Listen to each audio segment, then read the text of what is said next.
Human Worldview. Muhammad Ali Taheri. Published in the United States by Inter-Universal Press. Copyright Muhammad Ali Taheri, 2013. All rights reserved. No part of this publication may be reproduced or transmitted in any form or by any means, electronic or mechanical, including photocopying, recording, or by any information storage and retrieval system, wit.hout, clearly addressing the source and the author's name. First published in Farsi, Persian, in 2010. Introduction. The human being, the most complex created being, has an existence as vast and magnificent as the entire universe. In case of negligence in acquiring the awareness and wisdom of himself in the universe, and not perceiving its greatness, he loses not only the ability for growth and transcendence, but also the status of the superior creature.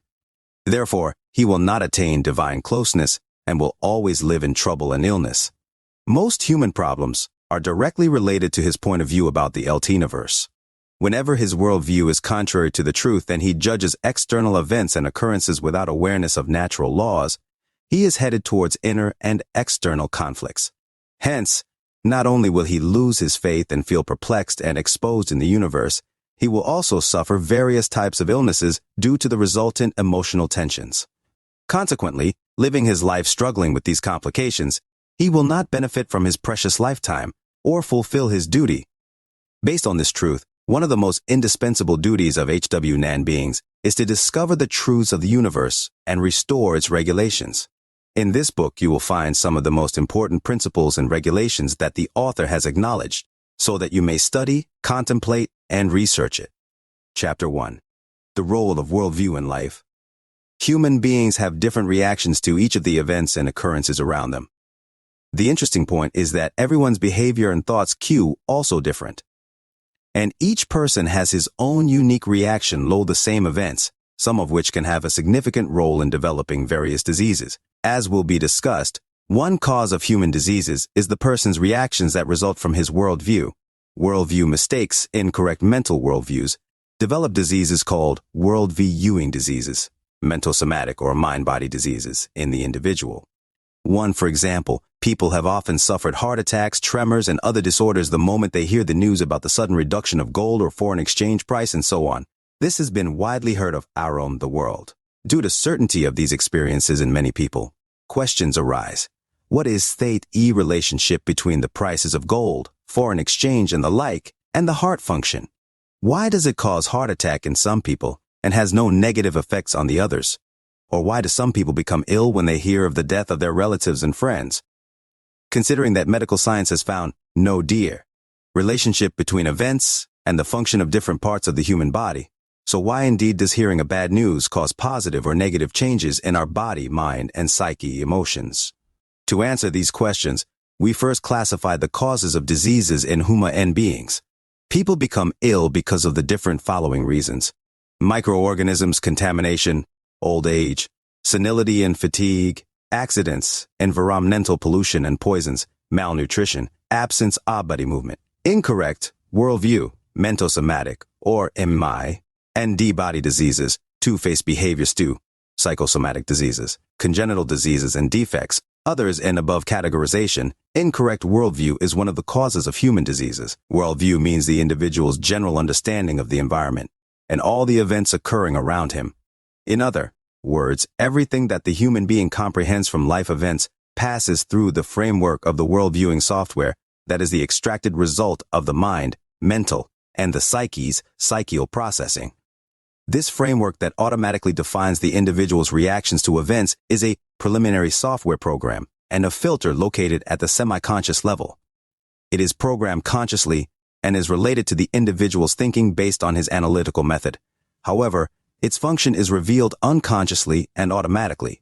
It can therefore be considered as a semi-conscious program.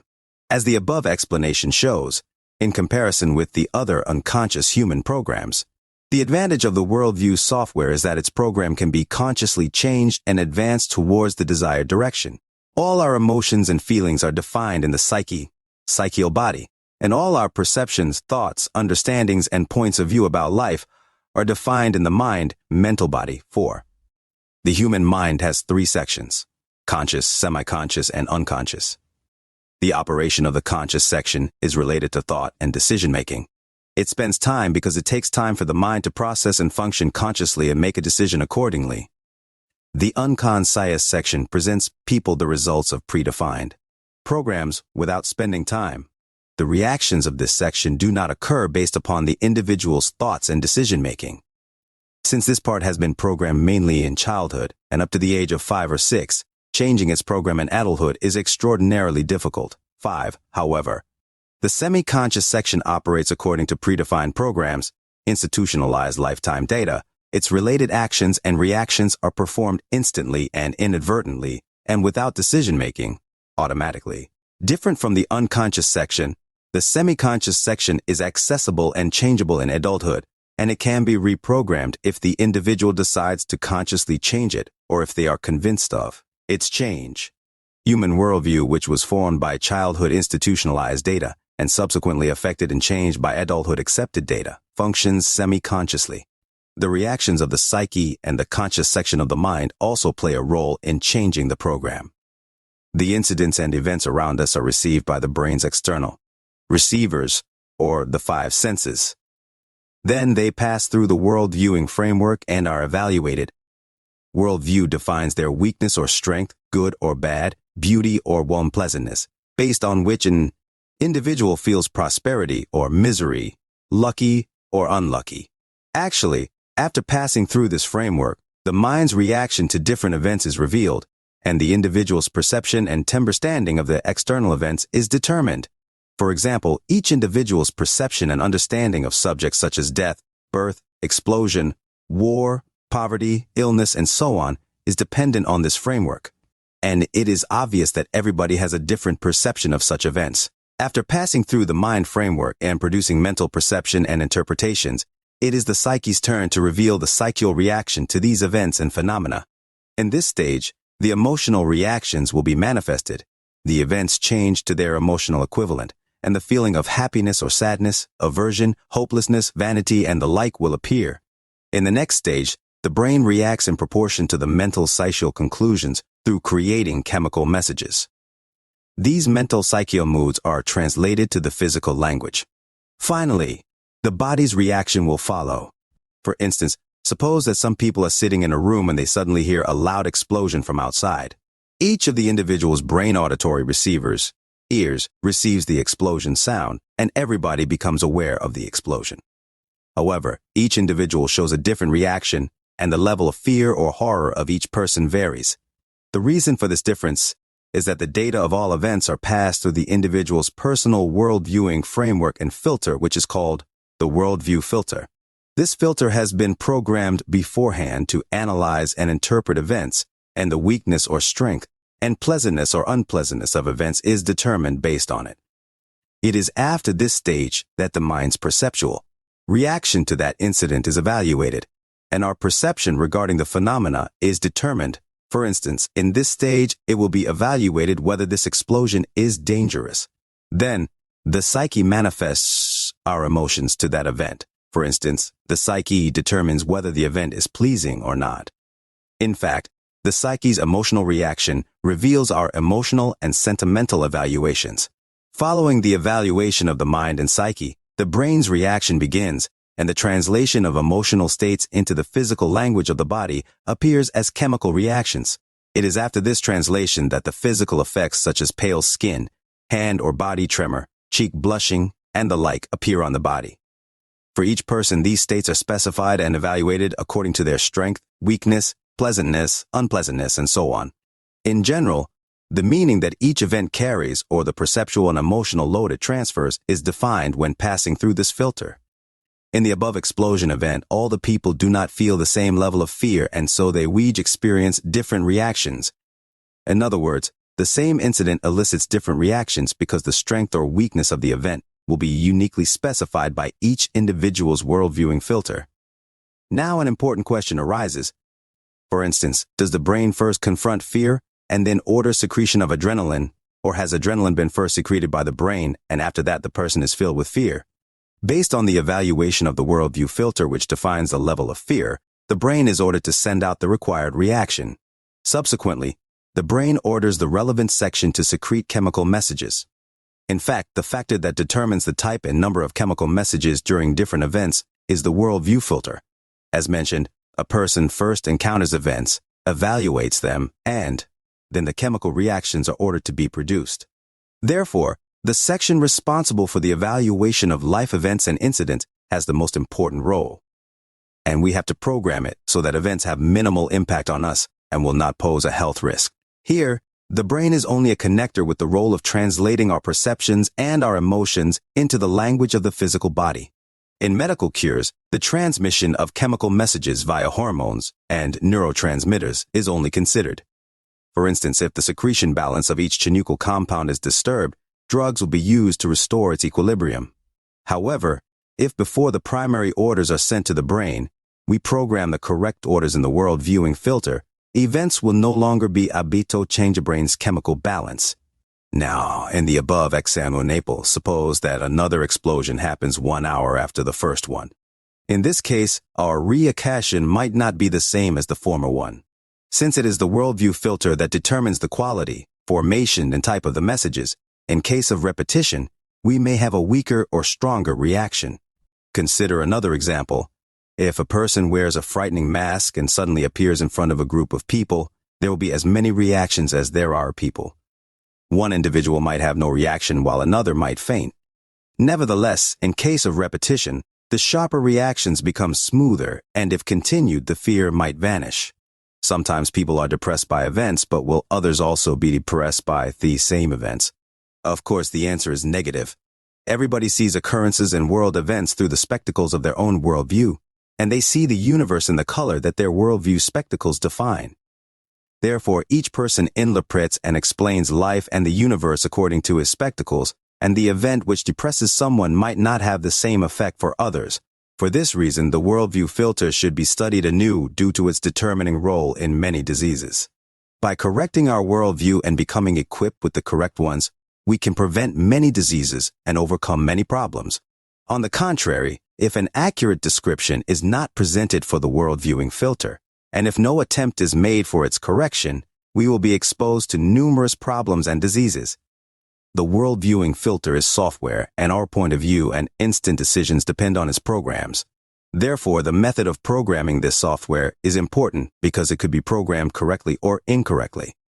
If we succeed to write the correct programs, we can have the best decisions and reactions in our lives.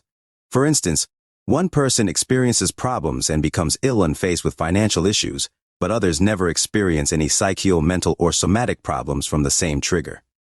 Our individual reactions in facing events relate to our filter programming. As a matter of fact, except for poisons, microorganisms, accidents, events, environmental pollution, etc. that harm human health, incorrect worldviews in analyzing external events can also seriously jeopardize one's health and bring about physical disorders, because worldview reveals our mental evaluations of all the events around us and the universe, which is then followed by the reactions of the psyche and the body. Thus, if the mind is not programmed correctly, it can cause mental somatic or mind-body diseases. One of the characteristics of mental somatic diseases is that they appear suddenly and abruptly, while psychosomatic, psyche-body sick diseases appear eventually and over a long time. Human worldview has a mutual relationship with the other parts of the mind, and worldview problems and their negative effect on the mind can cause physical disorders. For instance, incorrect worldview can indirectly cause lack of integrity, unity of the mind, which is one of the factors of contracting mental somatic diseases.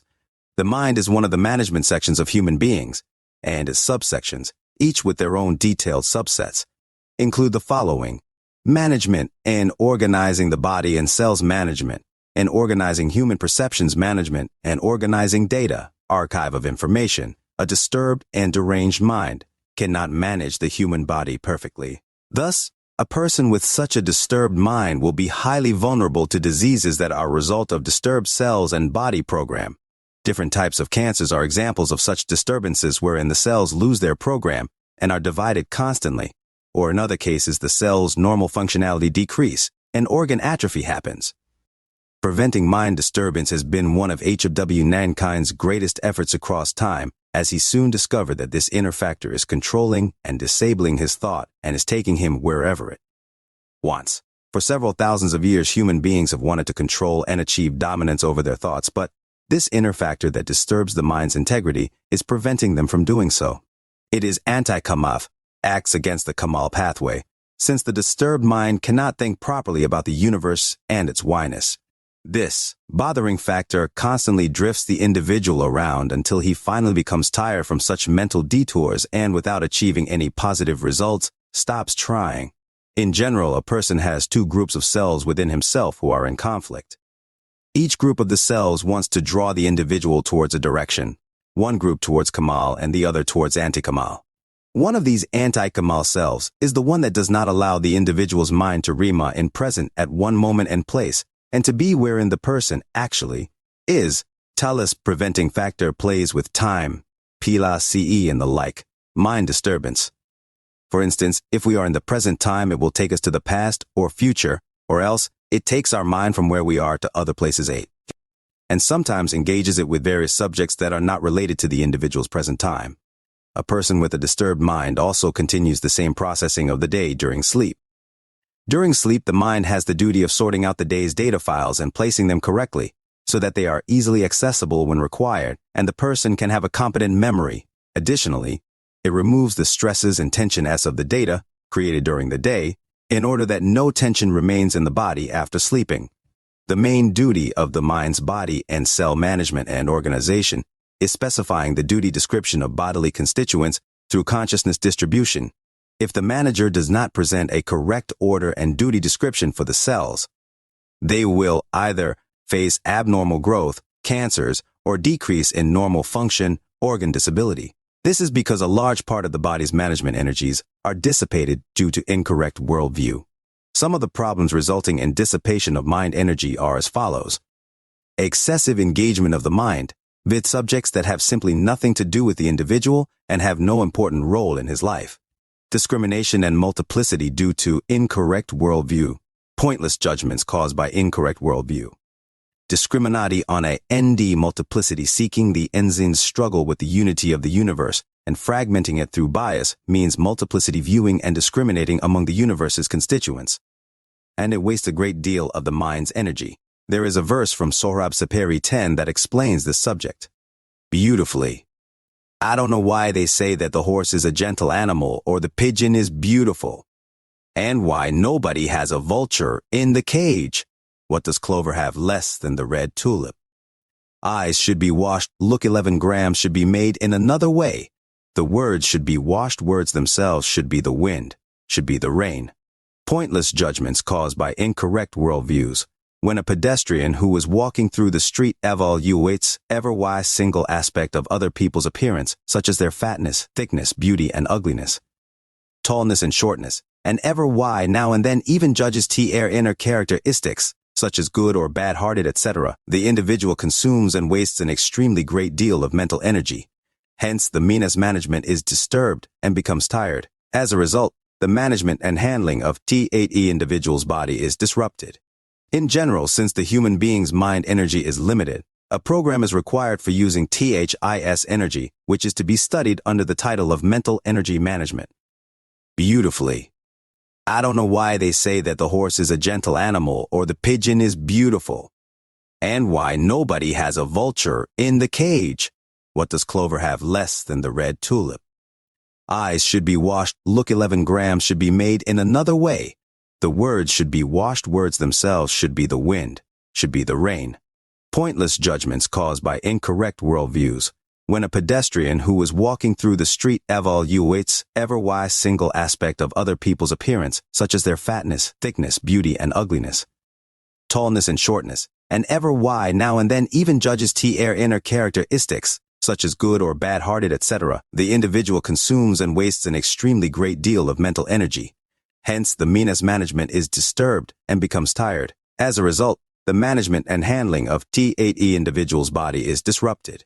In general, since the human being's mind energy is limited, a program is required for using THIS energy, which is to be studied under the title of mental energy management.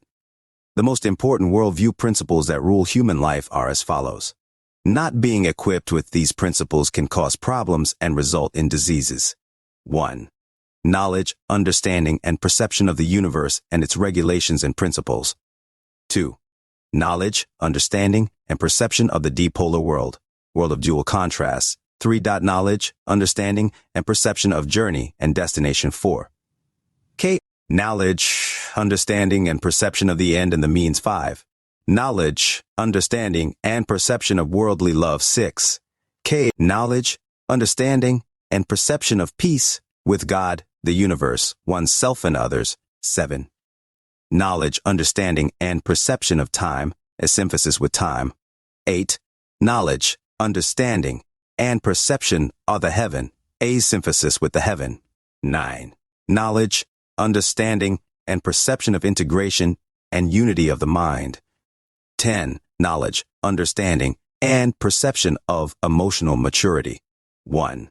Absence of knowledge, understanding, and perception of the universe and its regulations and principles. Absence of knowledge, understanding, and perception of the material world is one of the main and deeply rooted problems in human worldview. The universe is similar to a book that teaches Hunonian beings the regulations of life, and not paying attention to this book results in the individual's discordance with the universe, as well as making serious irreparable mistakes in life. It is through this book, which contains God's apparent signs that have been exposed to each and every human being throughout history and all around the world, that he presents humankind the principles of viewing life and dealing with it in order to program their worldview. For whoever perceives himself as a divine manifestation, the entire world is a divine book. Sheikh Mahmud Shahbastari, as a matter of fact. The material world is a symbolic, illuminating book of his divine and apparent signs, and it is by reading this book that one can discover the basis of a correct way of thinking and program the right worldview. Indeed, in the creation of the skies and the earth, in the passage of day and night, there are signs for the wise. Quran, Surah 3, verse 190. Human beings require guides to move them towards Kamal and transcendence, called guidance mediators. Thus, all the elements such as different objects, plants, anoneals, and HWNan beings that help individuals to understand and perceive the laws governing the universe in any possible form are in this category. The nightingale noted a sweet singing over the cypress tree. It was the spiritual mediator's lesson last night. It meant, come and see how the fire of Moses transformed into a flower, and listen to the monotheism. That the tree speaks of Hafiz for man to move on God's path and towards him. He must essentially use all equipment and facilities, and seek equipment and facilities towards him. Quran, Surah Ma'idah, verse 35. The universal book is one of such equipment, and each and every particle of it holds lessons for human being to Ashkve Kamal. I remember that many years ago when I felt deeply depressed and hopeless, I went to the mountains. I was aimlessly climbing when I canoed across a large rock. One began to observe it carefully and suddenly noticed a very strange phenomenon. A plant was sprouting from inside the rock. Seeing this scene all of a sudden brought this message that even from the heart of a rough rock, one can bud. Oh, the holy books invite people to deeply think and contemplate the book of the universe. Greatest sin might be that an individual dies without understanding the laws and principles governing the universe. B. Why comprehending these laws, the foundation of the individual's worldviews is drawn from the illuminating book of his divine and apparent signs. The absence of this understanding is one of the main factors that cause worldview problems and mental somatic diseases. Several laws of the universe include, but are not limited to, the following: relativity law, perihelion and aphelion law, fountain law, order and disorder law, weed law, dipolar world law, action and reaction law, conflict law, uniqueness and non-repeatability law, dynamic and static law, birth and MP, death law, law of change. 2. Absence of knowledge, understanding, and perception of the dipolar world. One of humans' major worldview problems is the absence of knowledge, understanding, and perception of the dipolar world. This means that humankind has not discovered the essence and purpose of the dipole AR world, world of dual opposites or contrasts, and even those who are aware disregard it in practice. The basis of the dipolar world wherein human being has been placed is two poles, opposites, or conflicts. God created the two positive and negative networks and placed human beings in a position to choose between the two networks. He placed the dual tendencies towards the two opposite networks inside the humans so that they willingly select one and move towards it. Then, virtuousness or virtuelessness was inspirited to him, human being. Quran, Surah Shams, verse 8. This is a key test to develop experience and maturity, otherwise, no transcendent experience would ever have been brought to the universe. But human beings forget where they are, and why this world has been created so full of conflicts. A world that runs with corruption, oppression, injustice and the like on one side, and truth, justice, sacrifice, devotion, and the like on the other. Some people think that there has been a mistake in the plan of creation, and that God is unaware or indifferent to humans' oppression and corruption on earth, whereas due to the angels' dominance on the dimension of time, and the lack of time, from the very beginning of creation, even the angels knew about future events and Hononian behavior. Almost all people, when faced with oppression and injustice, instantly complain to God about why oppression and injustice exists.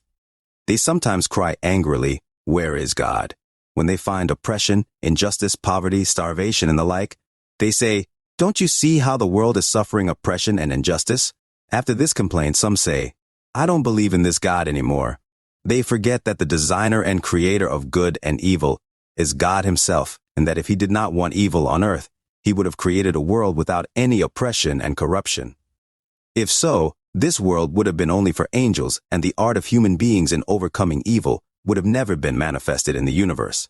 If we question as an objection why the Pharaoh and others like him were even created, or ask why oppression exists, then we are ignoring one important matter, the creation of dual opposites, or the dipolar world, and that we stand in the middle of its two opposite poles to experience the divine against the evil through a great test, and to ultimately find the path towards Kamal with our own choice and move from darkness towards light, and hence reveal our special capability in the universe. However, if there were no opposites and no selection, and if we were in a unipolar world with only one pole, we would have escaped this test. In that case, the question would not exist, and the plan of humans' creation would not lead to any purpose. In fact, oppression and injustice and the like are the essentials and inseparable factors of the dipolar world, and through achieving its awareness and perceptions, humankind must deter from them and never be willing to oppress others or the universe. 2, we can choose to stand up to oppression or accompany it. In other words, we can select Imam Hussein's 3 or Yazid's pathway. Therefore, the law of opposites governs the material world, and the HWNAN being is placed at the heart of these dual opposites and is not apart from it. He must define his position within it and find his duty and fulfill it instead of objecting the law itself and asking why dipolarity exists. We have to consider these points and also know that not perceiving the dipolarity that governs human life and objecting its existence itself intensifies the conflict between human beings and God. Besides not solving any problems, it also creates more confusion and anxiety. In addition, bringing up such questions and objections wastes the individual's mental energy and causes nervousness, anxiety, and the like, and has no other results other than diseases. Human being has not started his life on earth to object to the creation of dipolarity. He has been created to gain control over its dual opposites and, in so doing, exhibit his existential capabilities to the universe, the very capabilities of which God, with his knowledge, responded to the angel's objection to the creation of man. I know something that you all do not know. Quran, Surah Baqarah, verse 30. 3. Absence of knowledge, understanding, and perception of journey and destination. Humans are constantly seeking destinations and designing paths to reach them. Here a question arises. Is only the destination important and not the journey itself? Suppose that we are taking a trip with a certain destination. We have selected the best route and the best vehicle. In this case, is it only attain to reach the destination and is going through the journey of no value? In general, is the journey more important in life or the destination? For further illustration of the question, let us imagine an example of this issue. Consider that you want to go to a trip by bus from Tehran to Zahedan. In the beginning of the trip, one of the passengers stands up and says to the audience, "Ladies and gentlemen, I am a magician, and I can do something extraordinary for you. I have the power to decrease the long trip to Zahedan to the twinkling of an eye. You will arrive at your destination right away, and the long, tiresome trip will only take a second. Do you want me to do this amazing job for you?" What do you guess the passengers will decide to do? How many? People would like the magician to carry out this astounding act and decrease the 20-hour bus drive into the twinkling of an eye? We can surmise that nearly all of them will agree with this proposal. For further clarification, let us consider another example. Suppose that the same magician asks newly pregnant ladies, "Do you want me to pass the 9 months period of pregnancy in the twinkling of an eye so you can give birth to your baby right away?" They might all want to deliver their babies at that very minute. Now suppose that all the babies have been born, and the magician again asks the mothers, "Do you want to bring up your babies to 1-year-old in the twinkling of an eye so they are now old enough to start to talk and say sweet words? Now do you want to watch your children at 3 years old when they can run and play? Do you desire to see your children even grow more and go to school? What about going to the university? Do you want to see them right now as they are getting married? And all the subsequent phases of life's journey. In other cases such as obtaining educational credentials, driving licenses, and the like, how many people agree to obtain their required credentials straight away? What about purchasing a house, car, etc.? How many people would love to have time collapse to immediately obtain their desires? We must acknowledge that nearly everyone is ready to skip time. They would key the magician to take them immediately to their desires, and in exchange they are willing to give Ali the hours of the Jomni to the magician without delay. Now we return to the original question. Is going through the journey more valuable in life or arriving at the destination? To answer this question, we must realize that our lifetime is our capital. This capital, lifetime, is equal to the sum of the journey's durations and the destination's arrival times. Lifetime journey, duration destination arrival time. Passing through each journey takes a certain amount of time. For instance, the time required for traveling from Tehran to Zahedan is 20 hours by bus. However, our arriving at each destination takes no more than a second. In our example, it equals braking the car. At the instant that the bus arrives at the terminal and the driver stops the vehicle, we have arrived at the destination and the path has ended. Here, the passenger's desire for reaching this city has been attained. For this point, though, another destination starts, and all Taheri passengers are looking for other paths to reach their next destination. Thus, they have to pass through her journey to reach the new destination. Life is a series of passing through such journeys and destinations. The time of destination arrival is 0, an instant. For instance, despite several months of effort and the time spent, we get our driver's license in a second. This means that we consider the destination, which is getting the driver's license, and make our best efforts to finally get hold of the license. But the very second we get it, destination arrival time, the destination has ended. Another example, to purchase an apartment, we strive several years till one day he notary public, it is finally notarized, sold, and we sign it. As soon as we remove our hand from the paper, this destination is also reached. Therefore, the time of reaching the destinations is about 0 seconds. So, a lifetime is actually equal to the time of traveling the path.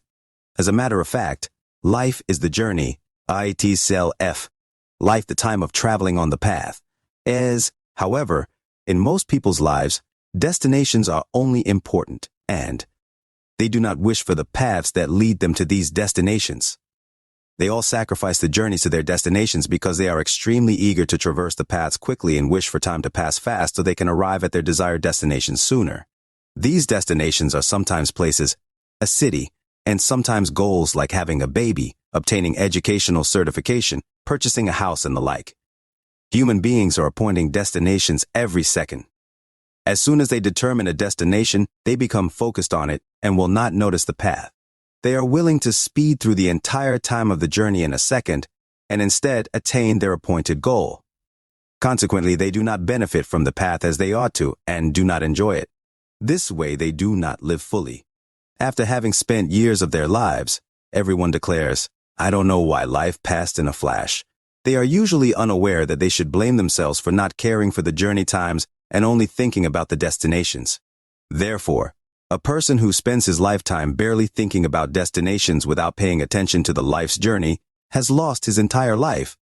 We often hear people saying, "I wish I could quickly pass these months until I got married," or "I wish I could pass these 10 years sooner to finish my house payments." They are not aware that once their bank payments are finished, 10 years of their lives has also passed, and that they have lost the most important capital, their lifetime.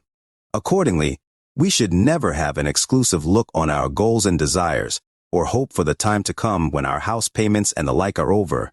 Human beings are faced with two kinds of invisible and dangerous termites. 1. The termite of what would have happened if. 2. The tenite of when. These two types of termites eat away human HFE. They do not let us heavy our lives and deprive the individuals of all their journeys. While on the journey, most people ask themselves all the time, when do we reach the destination? This termite does not allow them to pay attention to the journey and enjoy it. Then, at the end of the path, they are fatigued due to experiencing the journey's heavy stress and agitation. As a result, their bodies are poisoned, and they are entirely impatient and nervous.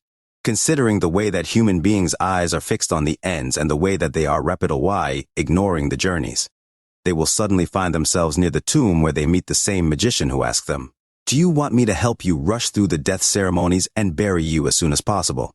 Maybe this time they shout with no voice and say, "No, I don't want this destination. I don't want any destination. And I wish I had never wanted any destinations." As we have seen, the human being is the killer of time. He is endlessly eliminating the path towards his goals. In fact, he is losing the time that he kills. Therefore, one of the witnesses that testify against him is time. One swear by the time, surely, the human is in a state of loss. Quran, Surah Al-Asr, verse 1-2 to 11, and beings greatly oppress themselves with such a loss. It is indeed an irretrievable oppression because time is the most essential capital that individuals have to invest in their lives. And this capital constantly decreases while HWNs speed its reduction. With regard to the effect that struggling for the journey has on the appearance of diseases, it should be pointed out that when the individual does not care for the path and wants time to pass more quickly to reach the destination, and considering that it is not promptly achievable as per the person's desire, see he feels distressed, spasmodic, nervous, irritable, and anxious, all of which lead to the secretion of chemical poisons in the body, ultimately causing illnesses. Consequently, human beings must live through the path, enjoy them, and never want the path to end. Otherwise, they seek death without benefiting from life. All of us must realize that after completing a journey and arriving at its destination, we take a step towards our tomb, and one day we will regret not comprehending the values of the life's journeys.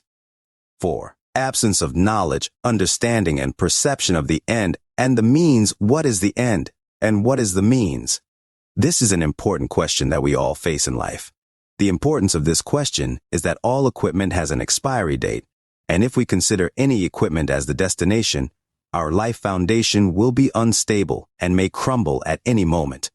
If we ask the elderly about their goal of living and what they have tried to achieve in life, the majority of them are likely to talk about bringing up their children, preparing educational opportunities for them, their marriage, and the like. In fact, many people only live for their children. If we ask the same question from a professor at a university, they will mainly talk about their efforts for teaching and training hundreds of educated people, such as doctors, engineers, etc., and how they have served the society in the world of science. In other words, the goal of a group of people is scientific services. What is our own answer to this question? Science, health, wealth, power, reputation, religion, children, spouse, peace, happiness, serving people, serving God, freedom, marriage, love, mysticism, and the like are only the equipment for achieving one single goal that cannot be anything other than Kamal. For instance, education is an equipment to follow another goal, religion is a means for guidance, and serving people is a means for spiritual elevation. Therefore, there is only one worthwhile goal, and except it, everything else is nothing but equipment. All equipment is for our elevation and movement towards the destination of Kamal. Here, Kamal signifies the absolute Kamal, God, and moving towards God is fulfilled by moving towards the self. The word God serves as a reminder that we as humans should become aware of ourselves. One of the major worldview problems that lead to diseases is the absence of knowledge of the end and the means, equipment. We can select either the end or the means as the pillar of our life. If one's pillar of life, an entire lifetime investment, is on equipment such as wealth, power, children, spouse, and the like, the result will be nothing but loss and harm. Because equipment may disappear in a moment and is impermanent.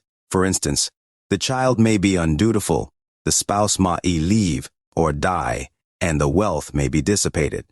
Even if we construct our life based on science, we should know that we are likely to lose our memory in an accident and even forget our own name. However, if the goal and basis of our life is Kamal, it is everlasting, and despite all the changes in our life, and whether or not the equipment are there or not, our destination, Kamal, is fixed. For this reason, our life should be based on the stable foundation, and not on an inconstant and variable one. The human being loves the summit. He naturally tends to elevation and Kamal seeking. Most of us, without even being aware of this to our youth, unconsciously enjoy the summit. We sometimes find TBI's summit in mountain climbing, in flying, or even in compiling wealth, increasing proficiency in work, and so on. If we liken the movement towards Kamal to climbing a mountain and moving towards its peak, we can better observe some of the rules of such movement. Mountain climbing or conquering the peak has certain rules. For example, a professional climber, based on what he can afford, prepares the best climbing equipment. Lightness and competency is of importance to him, and he is not stingy with it. On the path towards Kamal, it is also essential to use the best and simplest facilities, equipment. Using difficult and complex words and idioms is not suitable for elevation and Kamal. Unprofessional mountain climbers are divided into two groups. The first group prepares beautiful and famous brand equipment during climbing. They only pay attention to their equipment and style, and climb the mountain slope to a certain level but never focus on the top. The second group carries very heavy equipment. On the mountain slope, we see these people carrying a huge stereo system for listening to loud music, with a big watermelon in one arm and a barbecue on their back.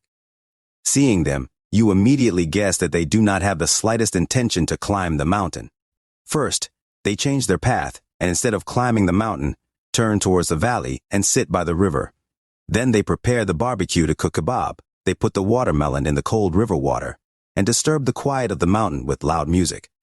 They look at the climbers and chuckle at them and say, why do they take all the trouble to go to the top of the mountain? The professional climber has obtained the best shoes, however, contrary to the first group. After wearing them, he only focuses on the top of the mountain. He considers selecting and using the best equipment important. But as soon as he starts to climb, the price or the equipment is itself insignificant. A professional climber only concentrates on the peak, and nothing distracts them.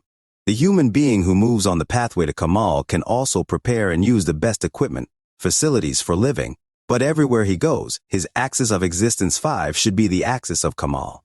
This way, even his best equipment loses their importance. The Kamal-seeking individual, climber, always gazes at the peak of his destination and not at the climbing equipment. As discussed, a professional climber, contrary to the second group, prepares the most efficient and lightest equipment. In this regard, in the pathway of mysticism and Kamal, our Nazar 6 is only important, and there is absolutely no need for any techniques or special equipment, or carrying and wearing something, such as rings, symbols, verses. These are nothing more than extra load that makes the trip longer. Kamal is not attained by carrying or wearing anything. Mysticism, Irfan, is an inner transformation and does not have any external observable display. It ends up in Nazar. Another point is that professional climbers never climb the arduous high mountain paths alone. They consider it an important principle to never go climbing without an accompanyee, because the path is extremely dangerous without them and their cooperation. Therefore, if an individual decides to climb the mountain alone, and even should he come down healthily, the other professional climbers will love and reprimand him. Similarly, in the path towards Kamal, we should not climb alone, because the presence of the accompaniers decreases the risk of mistakes and falling down. And in case of an error, one can benefit from their assistance. Even if a person, who only cares about his own climbing, does attain Kamal, he will be asked, why did you think only about yourself and come alone? Desiring Kamal only for oneself is a sign of selfishness and egocentricity, and is considered anti-Kamal. It resembles an individual who only rescues himself from a fire accident, and despite having the chance, does nothing for the others. In Irfan mysticism, salvation is collective group, and not individual, I. The reasons for Irfan's collective nature are, 1. In mysticism, selfishness and egocentricity are put aside. Until you think about yourself, you won't be forgiven. Until you are selfish, nothing will be shown to until you are not free from yourself, and the two worlds, do not knock on the door, because it will not be open Toyo Sheikh Mahmud Shabastari, to in the Kamal attendant G to God. The rank of effaced and Jana'at is valuable when the individual has attained it by living beside other people and associating and sympathizing with them. As the next stage, all those who attain the rank of God-fated return among other people to invite them to the path. This stage is called people-fated making peace with God, and communicating with Him is easier than making peace with lay people. In truth, we cannot attain Kamal only by making peace with God and without making peace with the people. Therefore, in Kamal's framework, reaching harmony and peace with the others is considered a valuable art and is one of the primary principles. Pathway attending to people is the same as 3. To promote Kamal, the level of the society's Kamal should necessarily be improved. The human beings can be compared to the birds flying together within a net. Despite a bird's eagerness to ascend to the heights, the level of flight is always determined by the birds flying at the lowest level. Hence, in order to ascend, they should all move together. Similarly, human beings' lives are not independent of one another. And to ascend the Kamal pathway, it is necessary for us to be accompanied by one another. One of the principles of mountain climbing is that a mountaineer ought to stop at stations on the path to rest and refresh. These stations may have beautiful sightseeing. In such case, the mountaineer should not become so attracted to these views that he forgets climbing to the top. He must not let the destination be affected by the beauty of the views. Thus, after enjoying the beautiful landscape, he must essentially leave the station and once more continue TTI's main path to the top. Otherwise, the marginal beauties can totally prevent us from achieving our destination. This is an important point in the Kamal path, and so we must pay attention to this mystical advice. When you arrive at a garden, pick a flower and keep going. It might seem that the pleasure-seeking people advise this, but this phrase is anyhow very instructive for mystics and Kamal seekers. Finding the best path to climb to the top is another important principle in mountain climbing. For this purpose, one should either seek the assistance of a guide or have the accurate map at hand to be able to easily pass the barriers and arduous ways and safely reach the destination without deviation from the path. The risk of deviation and falling down also exists when climbing the path to the Kamal peak. Hence, in order to differentiate between going along the path and going astray, the individual must be aware of the path's principles and benefit from aware guides who know the way. Throughout history, there have been many cases of people on the spiritual path who intended to climb to the top. However, without knowing, they went astray. Not only did they deprive themselves of Kamal instead, they became ignorant worshippers of God who acted against the truth in the name of the truth. Therefore, the following Klanon being principles can promise the enthusiastic Kamal climbers a successful attainment of the summit. 1. Moving together, collective group movement. 2. Using light and at the same time the highest quality equipment. Not become so attracted to these views that he forgets climbing to the top. He must not let the destination be affected by the beauty of the views. Thus, after enjoying the beautiful landscape, he must essentially leave the station and once more continue TTI's main path to the top. Otherwise, the marginal beauties can totally prevent us from achieving our destination. This is an important point in the Kamal path, and so we must pay attention to this mystical advice. When you arrive at a garden, pick a flower and keep going. It might seem that the pleasure-seeking people advise this, but this phrase is anyhow very instructive for mystics and Kamal seekers. Finding the best path to climb to the top is another important principle in mountain climbing. For this purpose, one should either seek the assistance of a guide or have the accurate map at hand to be able to easily pass the barriers and arduous ways and safely reach the destination without deviation from the path. The risk of deviation and falling down also exists when climbing the path to the Kamal peak. Hence, in order to differentiate between going along the path and going astray, the individual must be aware of the path's principles and benefit from aware guides who know the way. Throughout history, there have been many cases of people on the spiritual path who intended to climb to the top. However, without knowing, they went astray. Not only did they deprive themselves of Kamal instead, they became ignorant worshippers of God who acted against the truth in the name of the truth.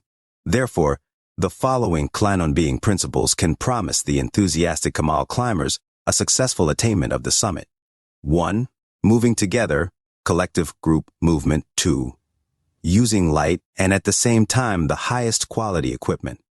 3. Avoiding carrying unnecessary equipment. 4. Avoiding stopping permanently for beautiful sightseeing during the climb. 5. Recognizing the right path as previously mentioned.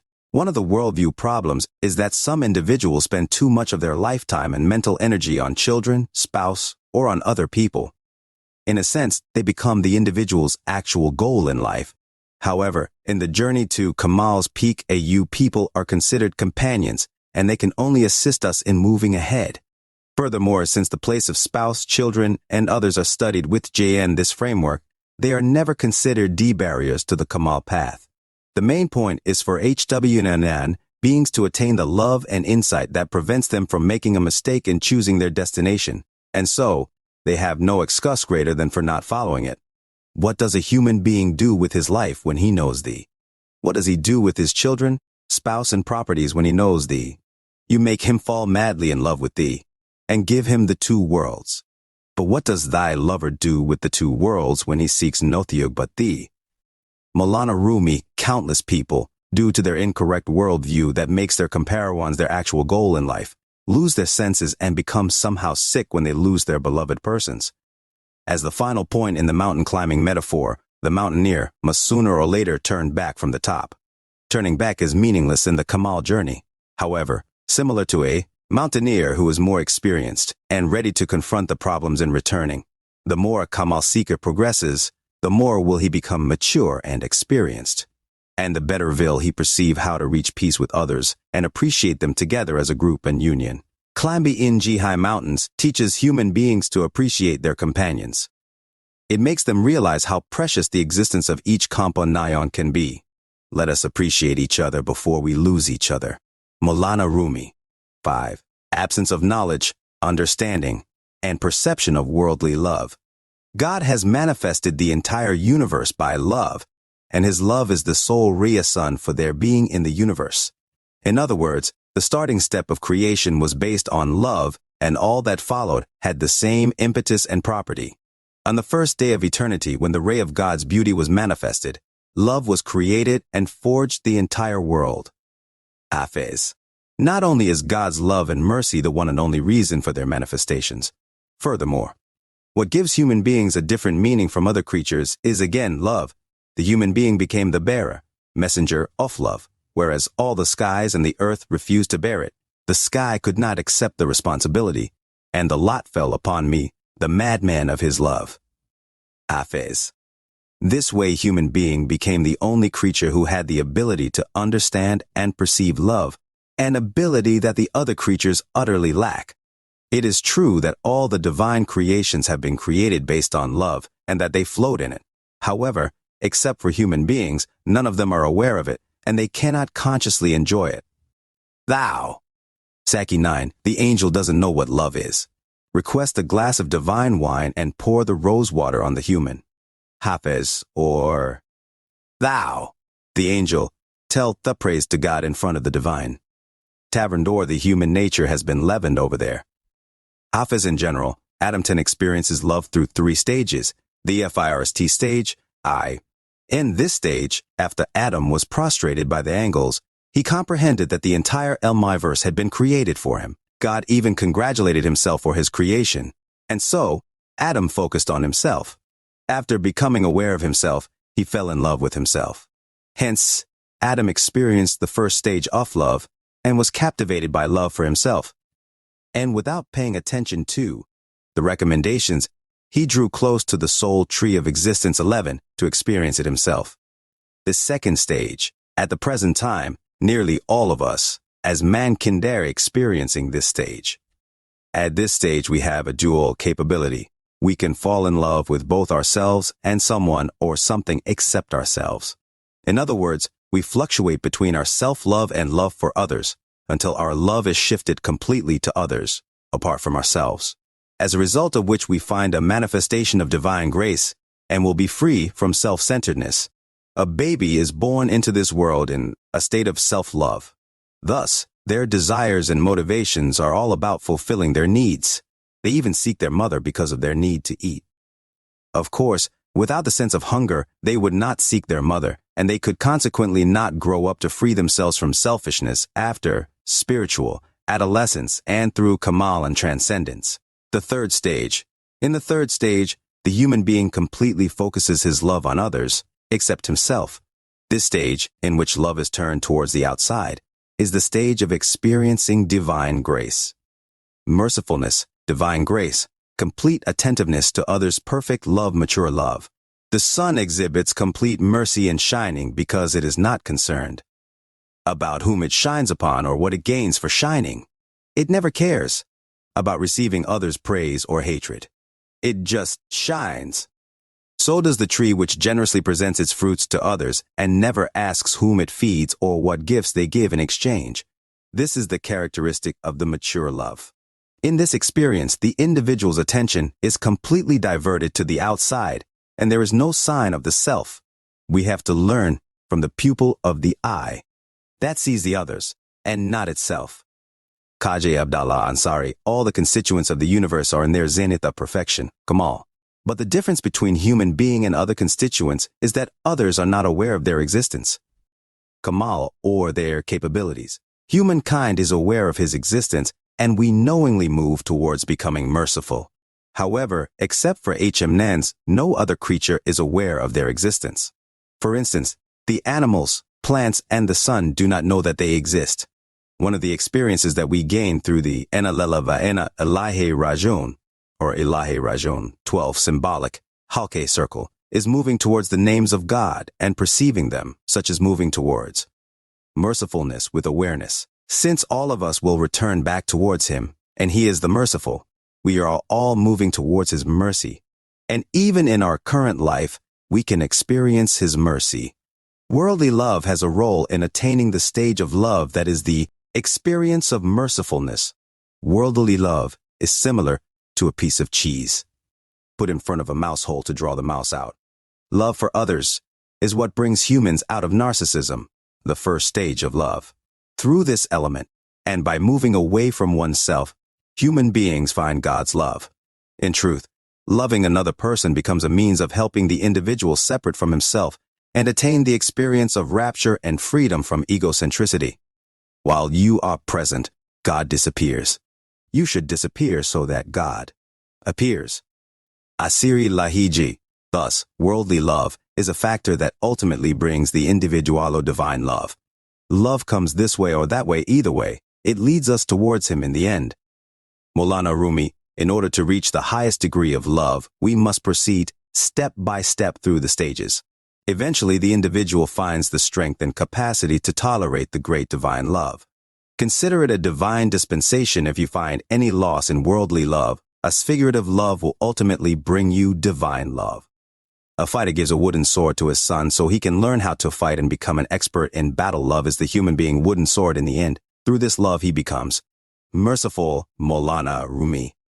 If a real sword is given to an unskilled fighter, he will certainly hurt himself or others. So, it is essential that the person first practices with a wooden sword before taking the real sword in his hands. Experiencing divine love and nearness to God also require preparations. In each stage of the Ilahi Rajon circle, this readiness is obtained to a certain degree. Adam also obtains other preparations while moving on the Ilahi Rajon path that ultimately leads to meeting Rab, God. In our current life, experiencing worldly love is one of the important factors for this purpose that is also called figurative love. God's theosophy decrees that by experiencing worldly love the human being mounts one of the steps of divine mercifulness and achieves its perception. It was God's theosophy and destiny that we are enamored of each other. Maulana Rumi, the ability to experience love is one of the turning points of human creation.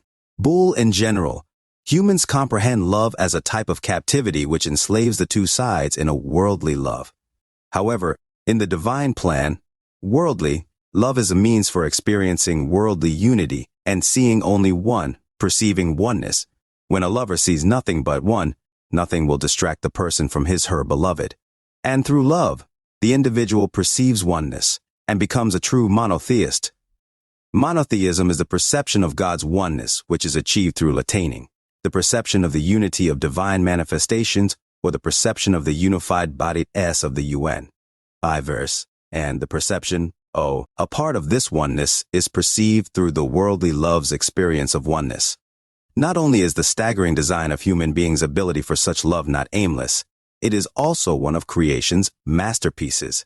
The human being can benefit from the lesson of unity learnt from this experience to move towards Kamal.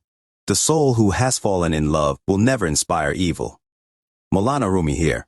Worldly love means a kind of love that lacks logical profit-seeking, and the lover does not love the beloved for his/her own benefits. Most people experience love advised by the step of wisdom 16, rational love, instead of using the abilities of the perfect love that exists inside them. We can call such logical desire, which is completely different from the desire that is based on love. Affection based on the step of love 17 does not guarantee the individual's interests, and it might even endanger the person's life. In truth, love is completely different from like, because like is based on the recommendation of logical reasoning, and most people's experience of love is in fact rational love. In this case, our wisdom suggests falling in love, but it is mistaken for love. What is reckless is love and not wisdom. Wisdom seeks what it can benefit from. Maulana Rumi, even at times other factors might be falsely considered as love. For instance, a youth goes far from his/her parents for education. Because he is far from their support, the individual unconsciously feels an emotional vacuum and seeks a new support to replace the previous one. In this case, they might choose and fall in love with the very first person they meet to make up for the support they lacked. Obviously, the root of such love is logical and unconscious. If the individual situation changes after a while and the person somehow finds their independence, the sense of requiring a support will diminish and lose its importance. Thus, they will be astonished that one day they expressed lilting to that person and feel that they had made a mistake in their selection. So, the person hesitates, and his entire love, and it ends in separation. In fact, if the reason for rational love disappears, the love will become unstable and will reach its expiry date, because emotional tendencies that are a result of the wisdom's profit-seeking have an expiry date and may be replaced. Some people, due to their active wisdom software and are not used love software, have a poor ability to love. They that their problems can be solved through logical relationships. This is very dangerous for their emotional part of life, and it usually results in serious failures. Many of these people think that worldly love is a kind of gamble. You may win or lose, and that if you lose in the gamble of love, all your life is ruined. A large number of them even felt regretful, depressed, pessimistic, etc. during adolescence when they failed in love. In general, we have rarely considered the purpose, reason, and philosophy of love, and owing to the fact that all logical loves have an expiry date. A considerable percentage of people should expect failure and disappointment. In creation, the application of the divine gift of love is to flourish us. This blessing can bring the person growth and transcendence. However, in practice, misapprehension of love and not having perceived it on the step of love can lead to depression, spiritual fall, confusion, or even different types of diseases. In the worst scenario, many people may commit suicide when they lose this gamble. In this way, the tremendous divine value is reduced to an extremely low and unpleasant anti-value. All these problems occur because most people, especially the young generations who are more exposed to this invaluable experience at the beginning of their lives, do not have the necessary worldview, understanding, and perception of worldly love. Therefore, we must teach and clarify the purpose and philosophy of this divine destiny. And it is better to begin the basics of this training from childhood by correcting their worldviews to avoid any future tragic events. For instance, it is necessary to train the basic concepts of the step of wisdom and the step of love. Denying the aforementioned problems does not assist in solving them. On the contrary, the solution lies in becoming equipped with the correct worldview about worldly love. 6. Absence of knowledge, understanding, and perception of peaceful person. The state of the peaceful person is not one we can achieve only through good deeds. This state is obtained through perceptions that result in making peace with God, with the universe, with oneself, and with the others. It means that the peaceful individual is at peace with God, with every single constituent of the universe, with oneself and with others, and has no conflict with any of them. Consequently, the individual's thoughts, actions, and words are also formed on the basis of this internal and multilateral peace. In other words, the peaceful act is an act that brings humans closer to peace. And the peaceful individual is a person who is at peace. Such an individual has overcome his internal conflicts and has freed himself from other connilics. For the ordinary people who are moving on the path of Kamal struggling with different conflicts acts as brakes. However, a peaceful person who is at peace does not have such inner brakes to stop his transcendent movement, and his mentage energy is not concentrated on dealing with such conflicts. Accordingly, the status of the peaceful person is the highest status that the individuage can ever acquire. When a person is striving towards conflicts, their being does not work in integrity. Hence, the brain orders the secretion of poisonous chemical hormones. In other words, the conflict factor is one of the poisonous factors that harm HW9's health and take away their inner peace. One of the disease-causing factors in humans is striving towards conflicts and not being at peace. It is necessary to explain that achieving the state of the peaceful individual can put an end to inner conflicts with anyone and anything. However, this does not prevent us from defending the right and opposing the wrong. In fact, the peaceful individual stands against oppression dutifully and, at the same time, without any hatred and detestation, and he defends justice at all times. So, as was mentioned, we can categorize peace into 4 different categories that include making peace with God, with oneself, with the universe, and with others. Making peace with God is the easiest, and making peace with the others is the hardest stage. In order of easy to hard to achieve, the 4 stages include 1. Peace with God. 2. Peace with the universe. 3. Peace with oneself. 4. Peace with others. For more acquaintance with each of these 4 fundamental transformations that are acquired on the path of mystical movement, they are separately explained below. 1. Peace with God. Almost all people are in conflict with God's theosophy and justice because they expect divine justice and theosophy to make life events pretty much work in their favor and as they wish. Thus, whenever events are seemingly not in their favor, they assume that God has not delivered justice in their case and that worldly affairs are normally for the benefit of others. As a result, God's justice and his theosophy are denied and humans' creation is considered futile. Divine justice is in fact the laws governing the universe which uphold the rights of all particles of the universe. And divine theosophy is the way that this justice is carried out, which is lawful and based on the law of reflection. According to this law, human beings receive the reward of their enthusiasm for negative or positive desires. 18. Knowing the law of reflection, the individual realizes how divine theosophy works. Subsequently, they understand the divine justice and how each person plays a role in the plan of mankind's life, serving as a means for divine theosophy to be carried out, and why people come across one another and become means for testing each other. Humans cannot analyze the events of life unless they have a correct understanding of the divine theosophy and the law of reflection. Otherwise, every time an event happens that is seemingly against their benefits, they question a lot of things that is the cause of conflict with God. Another subject that causes conflict with God is the lack of understanding and perception of the philosophy of worship as a result. The individual questions, why do we have to say prayers? Or, why aren't our life problems solved with worship? And why doesn't God grant health to the sick in exchange for worshiping him? Many of us mistakenly think that worship is a commodity through which the person trades with God, whereas the acts of worship are means of approaching God. They are assigned to increase the individual's certitude about the truths of the universe and to cause inner transformation and increase the individual's Kamal growth. In each of the worship ceremonies, connection and communication with God has special importance, and it is by establishing such communication that worship becomes fruitful. Only in this state of worship will the individual perceive himself as the bearer of love and understand his leading role and position. And the excitation of this love and adoration will make him eager to continue worshiping. In this case, the person eradicates the false belief that worship is carried out based on God's need, or that it is a gift to God in trade for benefits and for the individual's needs to be satisfied. Instead, in correct worshiping, Thal is performed will the correct worldview. There is neither any plea nor debt of gratitude to God or other people. In the rank of no plea or no gratitude, there is no expectation. Thus, failure to fulfill one's desires does not cause conflict with God.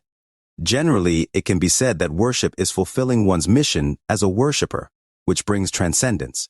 If a person perceives this, not only will they not experience conflict with God regarding the reason of worship or why their intentions are not fulfilled, on the contrary, as a result of the love that the worship itself further and further enhances, they will become more engaged in worship.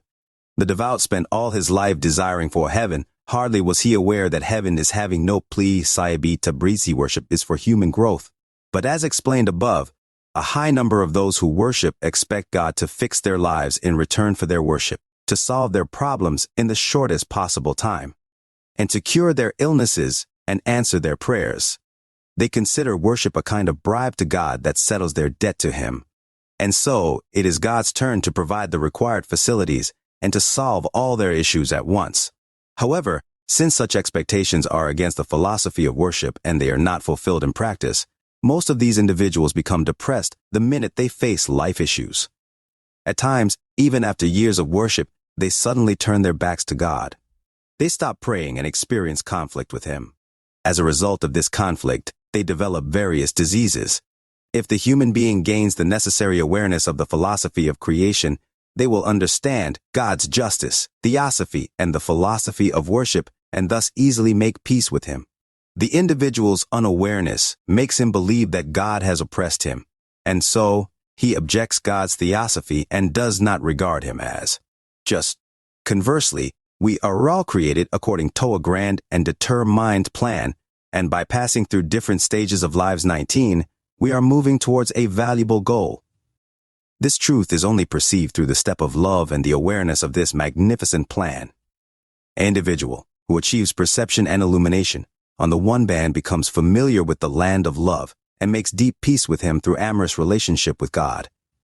Moreover, by becoming aware of his theosophy and justice, the individual becomes grateful to him wholeheartedly.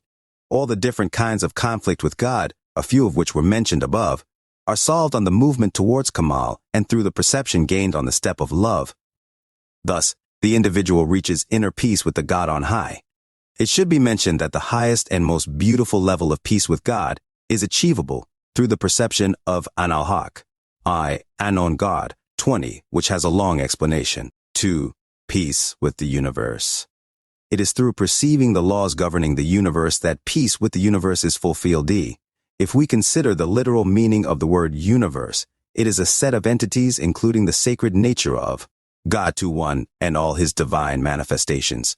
However, when we use this word, idiomatically, universe means the divine manifestations only. In this book, the word universe is applied in this idiomatic sense, referring to the set of the divine manifestations. Peace with the universe requires two transformations.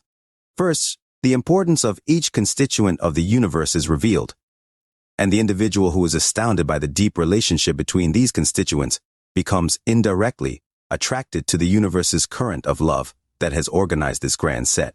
Second, the person reaches the perception that they should not impose their personal desire on any constituent such as time or the heaven. What brings the individual to such peace is symphysis with universe, symphysis with heaven, and symphysis with time. Symphysis with universe is a kind of harmony with the constituents of the universe. It results in the perception of the unity of the universe. Additionally, symphysis with universe is the perception of the connection, cohesion, and dependence of AJ constituents of the universe with one another that together create one unified body. Such perception reveals that no constituent can be excluded from this body. If you remove a single particle from its place, the entire world will be damaged.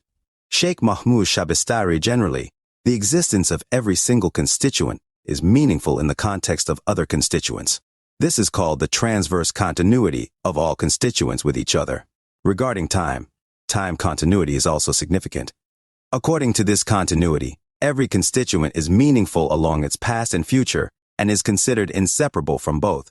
Interdependency of the constituents is another truth showing that each constituent has a role because of its dependence on other constituents, none of which will play such a role if separated. Sometimes, due to the change in the ecosystem, the type of the constituents, or the nature of their relationship change. Nevertheless, the universe always remains balanced. Each constituent of the ltniverse has an existence code that varies with the set in which it is located. The existence code of anything, uniquely, belongs to that thing like the specific barcode of any commercial product.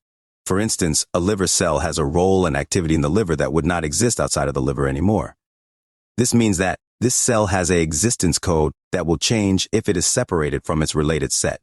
Tim's, the decline of this cell is different in its location from its decline out of this location. Individual UFA. Based on the continuity law 2, the existence code of each constituent is retained in continuity with other parts of the set in which it is located and with their healthful consciousness. Tione constituents decrease is subject to the total decrease of that set. Therefore, becoming separated from the healthy set decreases the length of life. The human being is also part of the set of the universe and, if not in accord and at peace with other constituents of this set, he will be mentally, psychically, and physically damaged and will have a shorter life. On the contrary, one type of HWN immunity, that is indeed the most important type of all, is immunity through love. In case of love for the universe, even facing pathogenic factors is barely risky. For instance, the intelligent relationship of pathogenic microorganisms with different people reveals that those who are more at peace with their external world and are less concerned with these contaminations are healthier and they survive epidemics. To complete this example, it can be noted that any child is born symphasic with nature. Comparing the health of a rural child who lives without hygiene with that of an urban child who, despite the hygienic care of his parents, suffers from different diseases, reveals that the consciousness, emissions resulting from the parents' thoughts and even from the society are effective in the baby's peace or conflict with nature, and that they have a determining role in the baby's health or INS. Therefore, it seems that rural people whose lifestyles are closer to the consciousness of the ecosystem suffer less from diseases compared to city dwellers. Symphysis with universe, other than causing harmony with the universe, has other consequences that are considered cognitive.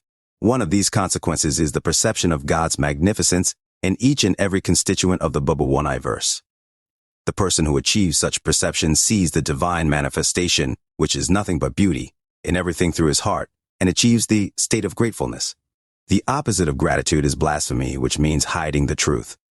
An individual who ignores the sacredness of the constituents of the universe, divine manifestations, is a blasphemer, whereas gratitude means appreciating everything and accepting it as a divine blessing. The grateful person identifies and acknowledges his blessings and consciously and thankfully uses them. Therefore, one can generally say that according with the universe and its constituents, and appreciating each single one of them indicates peace with the universe. Although this peace is not obtained as easily as peace with God, it is achievable through connection with Him and as a result of His grace. 3. Peace with oneself. An individual makes peace with themselves when they identify their position in the universe and achieve self-realization. Then, based on this awareness, they exercise sound and dynamic management of their personal power. For a better understanding of this subject, it is necessary to study the different kinds of conflicts with oneself. The primary basis of conflict with oneself or other types of conflicts is the dipolarity of the human existence, which provides the possibility for their test and growth. Each person has two classes of factors and tendencies, those relating to Kamal and those relating to anti-Kamal. These two have always been and will always remain to be part of the human being's existence. In case of not controlling anti-Kamal tendencies, their inner factors will remain active. Hence, peace with oneself does not occur. Another major factor of conflict with oneself is any of the multiple tendencies that relate to the foundation software 23, which accompany the individual from birth. Each one of these tendencies and their relevant reactions might be more dominant in any individual. This causes inner conflicts in itself. This set includes reclusion seeking, superiority seeking, and affection seeking, which respectively cause escapist, aggressive, and compromising reaction behaviors. The reclusive person wants to avoid any bother. And so, the slightest annoyance causes the individual inner confusion. The person who has superiority-seeking tendency endeavors to make others obey him. Thus, when encountered with someone who does not accept and obey their dominance, they feel defeated and frustrated. The weakness of the affection-seeking person is that they constantly need to be held in great affection by others, and any lack of affection or the sense of being neglected by others leads to their distress. The important point is that in more psychologically sound characters, there is balance between these three tendencies and the reactions relating to them. 24. Attaining perception and awareness. Cosmic synthesis with universe and correcting one's worldviews all help create this balance. In the above mentioned characteristics of the person's foundation, the individual's criteria and worldviews have an important role in causing peace or conflict with oneself. Additionally, as experience shows in the other types of conflict with oneself, the lack of awareness, false criteria, and incorrect worldviews are the major causes of disorders. Examples of such conflicts are as follows.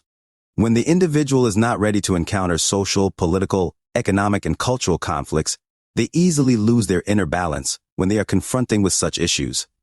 In other terms, they suffer conflict with oneself. When the individual cannot discern between good and bad and feels helpless, they both become confused at the time of decision and suffer conflict with oneself after their choice does not achieve the desired result.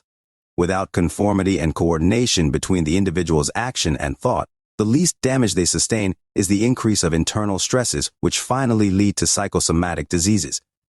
One type of conflict of action and thought is the dual, two-faced behaviors. Thus, when encountered with someone who does not accept and obey their dominance, they feel defeated and frustrated. The weakness of the affection-seeking person is that they constantly need to be held in great affection by others, and any lack of affection or the sense of being neglected by others leads to their distress. The important point is that in more psychologically sound characters, there is balance between these three tendencies and the reactions relating to them. 24. Attaining perception and awareness. Cosmic synthesis with universe and correcting one's worldviews all help create this balance. In the above mentioned characteristics of the person's foundation, the individual's criteria and worldviews have an important role in causing peace or conflict with oneself. Additionally, as experience shows in the other types of conflict with oneself, the lack of awareness, false criteria, and incorrect worldviews are the major causes of disorders. Examples of such conflicts are as follows. When the individual is not ready to encounter social, political, economic, and cultural conflicts, they easily lose their inner balance when they are confronting with such issues. In other terms, they suffer conflict with oneself. When the individual cannot discern between good and bad and feels helpless, they both become confused at the time of decision and suffer conflict with oneself after their choice does not achieve the desired result. Without conformity and coordination between the individual's action and thought, the least damage they sustain is the increase of internal stresses which finally lead to psychosomatic diseases. One type of conflict of action and thought is the dual, two-faced behaviors, mentioned in the book Each Unan from Another Outlooks. As per the process explained in the book, such behaviors cause psychosomatic disease. These stresses indicate conflict with oneself. Those who are self-centered apparently seem to be at peace with themselves.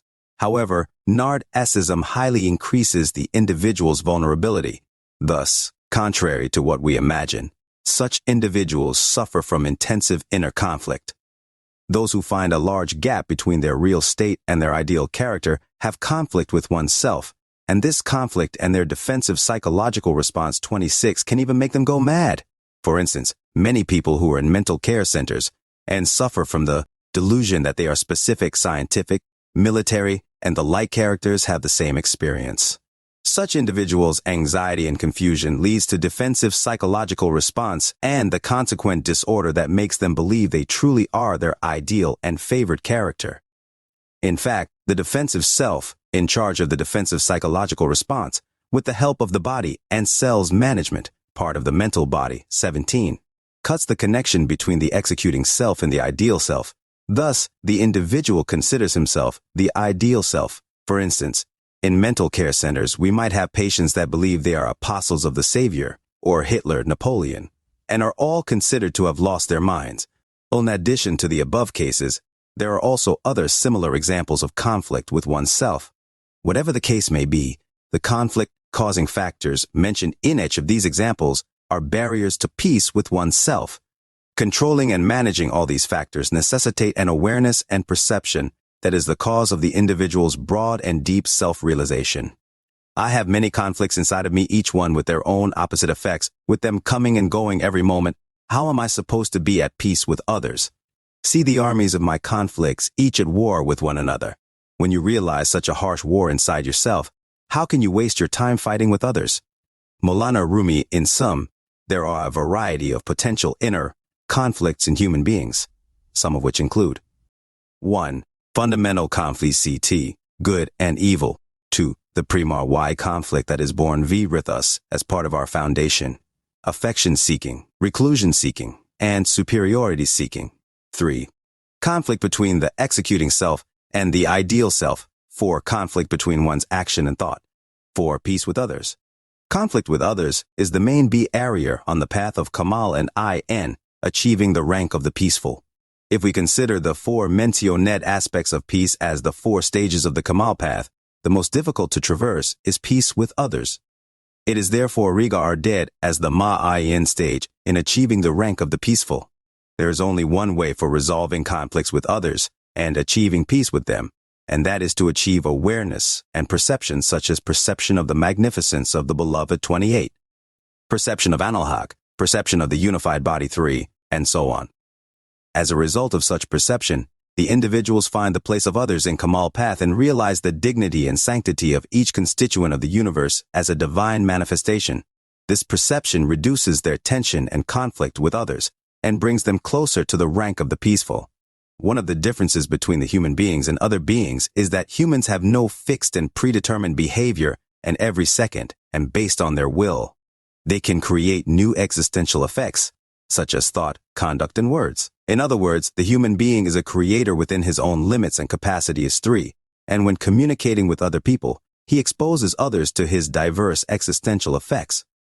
Consequently, the differences of opinion, conflict of interest, annoyance, and misinterpretations create the opportunity for conflict between people.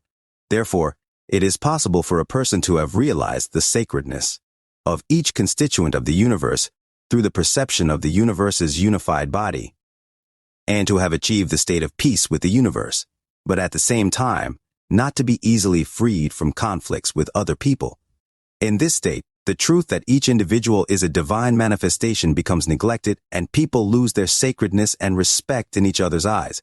Nevertheless, when the person achieves the perception wherein he accepts everybody in their own place, he will not feel personal hatred and conflict towards them, even if he regards their behavior as improper. And at the same time that he turns away from their false ways and worldview, and even opposes them with the right approach from within. He respects all the other individuals as divine manifestations and is at peace with others. The final point that requires special attention is that none of the 4 types of peace are attainable via advice and counsel. Because peace is achievable on the step of love, and advice and counsel are not applicable on this step. In order to accomplish this important task, an inner transformation is required that is not possible greater than without his divine grace and mercy. Me and advice, we have nothing in common. O Saki, fill my soul with thy divine wine, Maulana Rumi. 7. Absence of knowledge, understanding, and perception of time, asynthesis with time. One of the problems that lead to Hunonian beings' disease is absence of time synthesis. As will be discussed, this problem brings about distress, irritability, and nervousness, and physical, psychical, and mental diseases, and many other issues in due course. One of the results of moving along the mystical path is achieving time synthesis. In fact, in addition to this transcendental transformation, the individual also becomes aware of its importance and necessity. Generally, people try to dictate time. They desire time to pass as they wish. However, as one of the intelligent constituents of the material world, time reacts negatively against their compelling demand. Therefore, when a person wishes time to pass slowly, it appears to pass rapidly in their view, and when they desire it to pass rapidly, it passes so slowly that they think it has stopped or is hardly passing. For instance, a prisoner desires the imprisonment time to pass more rapidly, but contrary to his wish, the more he desires, the more slowly time passes. To him, one single day may even seem like a week for the person outside prison, as if time does not intend to pass. Other people who are free, and who concurrently wish time to pass more slowly, so that they can better handle all their affairs, conversely, feel time pass so rapidly that noon arrives before they accomplish anything, and the night falls in the blink of an eye. All the following days and nights pass just as rapidly. While the second hand of all clocks goes forward equally everywhere and for all people, and even though the quantity of time is equal for everyone, both groups, either those who wish rapid time passage or those who desire slow time passage, are tormented by the way time passes and suffer from it. Such suffering results from imposing one's personal views on time, because according to a certain law of the universe, as a result of our internal tendency for the slow or rapid passage of time, we sense time against our expectations. The quantity of time is always fixed. However, since people's feelings are variable, depending on the circumstances, we find the quality of time variable. Time is considered intelligent because its changes are regulated by the circumstances, and it seems that time behaves intelligently towards humans. For the same reason, we will encounter problems if we try to dictate to it. For instance, we have all well experienced that our insistence on rapid or slow passage of time causes us to feel it passing against our tendency. In fact, the human being has a variable sense of time. In the mystical point of view, peace with all constituents of the universe, including time, is of utmost importance among all affairs. Mysticism's framework reveals the necessity of synthesis with time and presents the way of achieving it. In this state, the individual is in harmony with time and does not expect it to pass rapidly or slowly, but is obedient and submissive to it. The important point is that only in this way we can enjoy time's blessings. Thus, one of the meanings of patience is being symphasic with time. A patient person is a person who is not dictating to the passage of time and is in harmony with it. Furthermore, one of the barriers to the relationship bet-een parts and the whole 32, and receiving awareness, inspiration 33, is the lack of time synthesis. Awareness and inspiration belong to the person who is at peace with time. Based on the enthusiasm which the individual has for acquiring awareness, the answer, awareness, is sent, however, similar to a parcel that is delivered to the householder only when they are at home. This awareness is given to the individual only when they are available at the present time. Otherwise, they are regarded as absent and miss the possibility of receiving the delivered message. In fact, when an individual expects time to pass rapidly, they move ahead of time, and when they want to stop time, they move behind it. In both cases, no inspiration or illumination happens, and they are deprived of receiving their heavenly portion, not 3.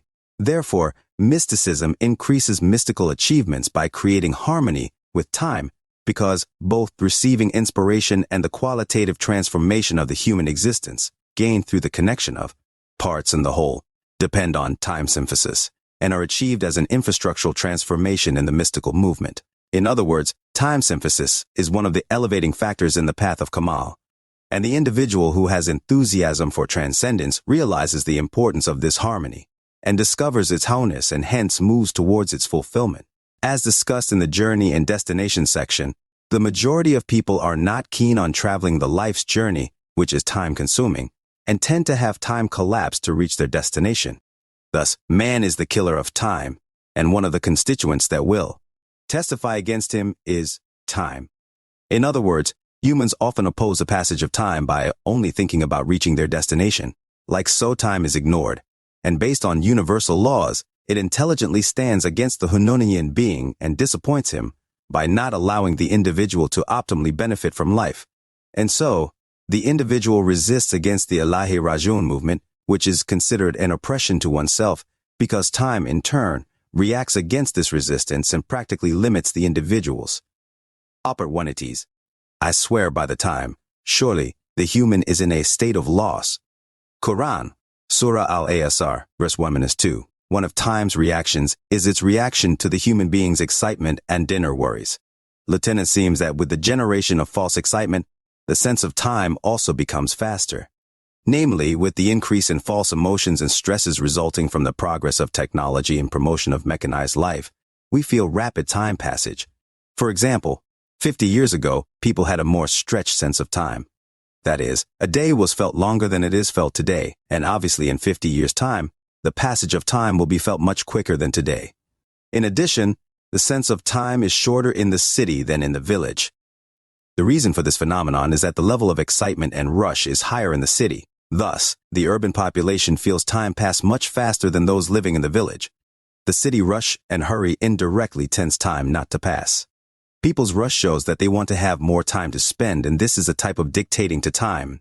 And so, time fights against these demands. However, people living in our rural areas are not in a rush, and they dictate less to time compared to city dwellers. The villagers are less likely to think that time should pass quickly. Consequently, they have an overall longer feeling of time. 8. Absence of knowledge, understanding, and perception of the heaven, a symphase with the heaven. People have long complained about the oppression of the heaven. 0 fetau heavens. All demolitions come from your animosity. Oppressio 11 is your long-standing practice. 0 fetau ground. If your heart were excavated, there are many jewels in your heart. Kayam, many people desire to change the universe and the heaven, but feel depressed because they cannot change them. You want to change the heaven, but the heaven never accepts the changes. Ruudaki Samargandi. These complaints prove that the heaven does not behave according to mankind's wishes. Yet people persist in imposing their demands and endless wishes on the universe, and everyone is extraordinarily entangled with it. The HW9 beings' greed and insatiable hunger plague them endlessly, and they are imposing their right or wrong desires on the heaven all the time. This useless struggle is one of the factors that create physical, psychical, and mental diseases. Many have experienced how an unfulfilled wish can create depression and prepare the grounds for other diseases. For earthly wishes to be fulfilled, rather than focusing on them, they should be set free. Otherwise, they become more unachievable. The common expressions that reflect the thousands of years of human experience show that we should never be enslaved by our wishes. For instance, the proverbs meaning, problems occur to people in trouble, or turning up like a bad penny, and the like, that are common amongst different nations and people, and nobody denies them or considers them superstitions, reflect the human beings' our common experience of disappointment with the fulfillment of issues that they insist on or the things that they try to avoid. Thus, it seems that the heaven also react against human beings based on intelligent principles. In other words, the heaven behaves based on universal laws. Here the heaven, the cosmos, and similar terms refer to the universe. A wish refers to a desire that is not practicable at the moment, because if it were possible to achieve, or if it had been achieved, we would not call it a wish anymore. Actually, a wish is a kind of desire that is currently impossible to achieve. In general, the fulfillment of a will or an earthly wish is a function of the law of worldly effort, and a person can gain nothing unless he works for it. That man can have nothing but what he strives for. Quran, Surah An-Najm, verse 39. In addition to expedience and effort, other factors are required to fulfill a wish that include 1. Principle of achievability. 2. Principle E of no mutual conflict, B between desires. 3. Principle of justice. 4. Principle of no conflict between unease desire and the laws of the universe. 1. Principle of achievability. Achievability means the chance and possibility of a wish fulfillment that depends on various factors. For instance, if all the people of a country wish to become rich immediately, and without having a predefined plan for the country's economic growth, the central bank cannot fulfill such public demand because, in exchange for the country's banknotes and its currency rate, an amount of gold and reserves exist in the central bank without which money is valueless. This reliable backing cannot be attained without a plan, work, and effort. Thus, the dream is nothing more than a desired objective and not the direct causing agent. So, wishing and wishful thinking cannot make all the classes rich because it is contrary to the principles of economics and banking. Nevertheless, if considered as a motivating factor, it acts as a positive factor in the pursuit of the dream, which subsequently leads to greater effort and achieving results. In other words, the currency of a country which flows among the different classes of its people has a fixed rate. Without doubt, if some people have a higher amount of this fixed money, others lose it proportionately.